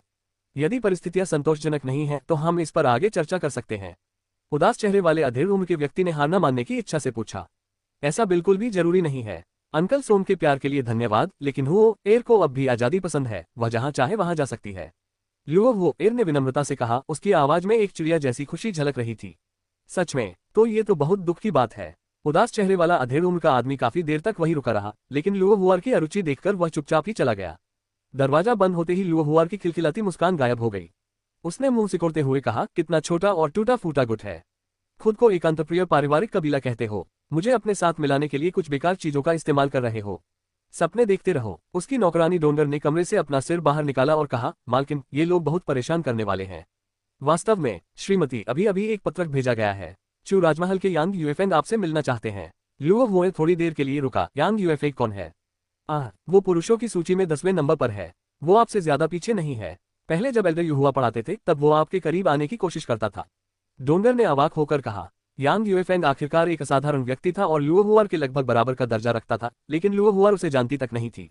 लेकिन डोंग एर जानती थी कि ऐसा इसलिए नहीं था कि लुओ हुआ एर की याददाश्त खराब थी, बल्कि इसलिए था क्योंकि वह जानबूझकर महत्वहीन लोगों को अपनी जिंदगी से बाहर निकाल देती थी। जिसकी आत्मा जितनी मजबूत होती है, चीजों को चुनिंदा रूप से भूलने की उसकी क्षमता उतनी ही अधिक होती है। लुओ हुआ एर के अपने शब्दों में, इन बेकार लोगों को याद करना जीवन की बर्बादी थी। एक और मेढक मुलाकात नहीं होगी। लुओ हुआर बड़े गुटों के वरिष्ठों से तो धैर्यपूर्वक निपट लेती थी, लेकिन युवा पीढ़ी के एक कनिष्ठ के लिए लुओ हुआर को जरा भी परवाह नहीं थी। हाँ, डोंगर ने जोर से सिर हिलाया। जैसा कि उम्मीद थी, मिस सबसे अच्छी हैं। पहले लोग मिस किन हाउटियन और यी यून को ताया की 3 श्रेष्ठ हस्तियों में गिनते थे। अब उन्हें पता चल गया होगा कि किन हाउटियन और यी यून मिस के सामने कुछ भी नहीं है। डोंगर ने गर्व से कहा। उसे लुओ हुआर पर दिल से गर्व था। ताया जैसे दिव्य राज्य में जन्म लेने वाली यी यून और किन हाउटियन का इस स्तर तक पहुंचना वाकई सराहनीय है। लुओ हुआर ने अचानक कुछ याद करते हुए कहा और होंठ सिकोड़ लिए। यी यून, वह बदमाश जो सिर्फ खामियों का फायदा उठाना जानता है, उसने तो रिकॉर्ड तोड़कर मेरा पहला स्थान छीन लिया। भले ही यी यून का रिकॉर्ड लुओ हुआर के वीरान स्वर्ग तकनीक के रिकॉर्ड के मुकाबले कुछ भी नहीं था, फिर भी लुओ हुआर का मूड खराब हो गया। लुओ हुआर को यी यून की याद सिर्फ इसी वजह से आई। अगर ऐसा नहीं होता तो वह नौसिखियों की रैंकिंग प्रतियोगिता में हिस्सा ही नहीं लेती और न ही उसे याद आता कि यी यून कौन थी। डोंग, एक ध्वनि रोधक अवरोध बनाओ। मैं साधना करना चाहता हूँ। आखिरकार निर्जन स्वर्ग तकनीक के प्रशिक्षण के कारण मैंने अपनी साधना को कुछ समय के लिए रोक रखा था।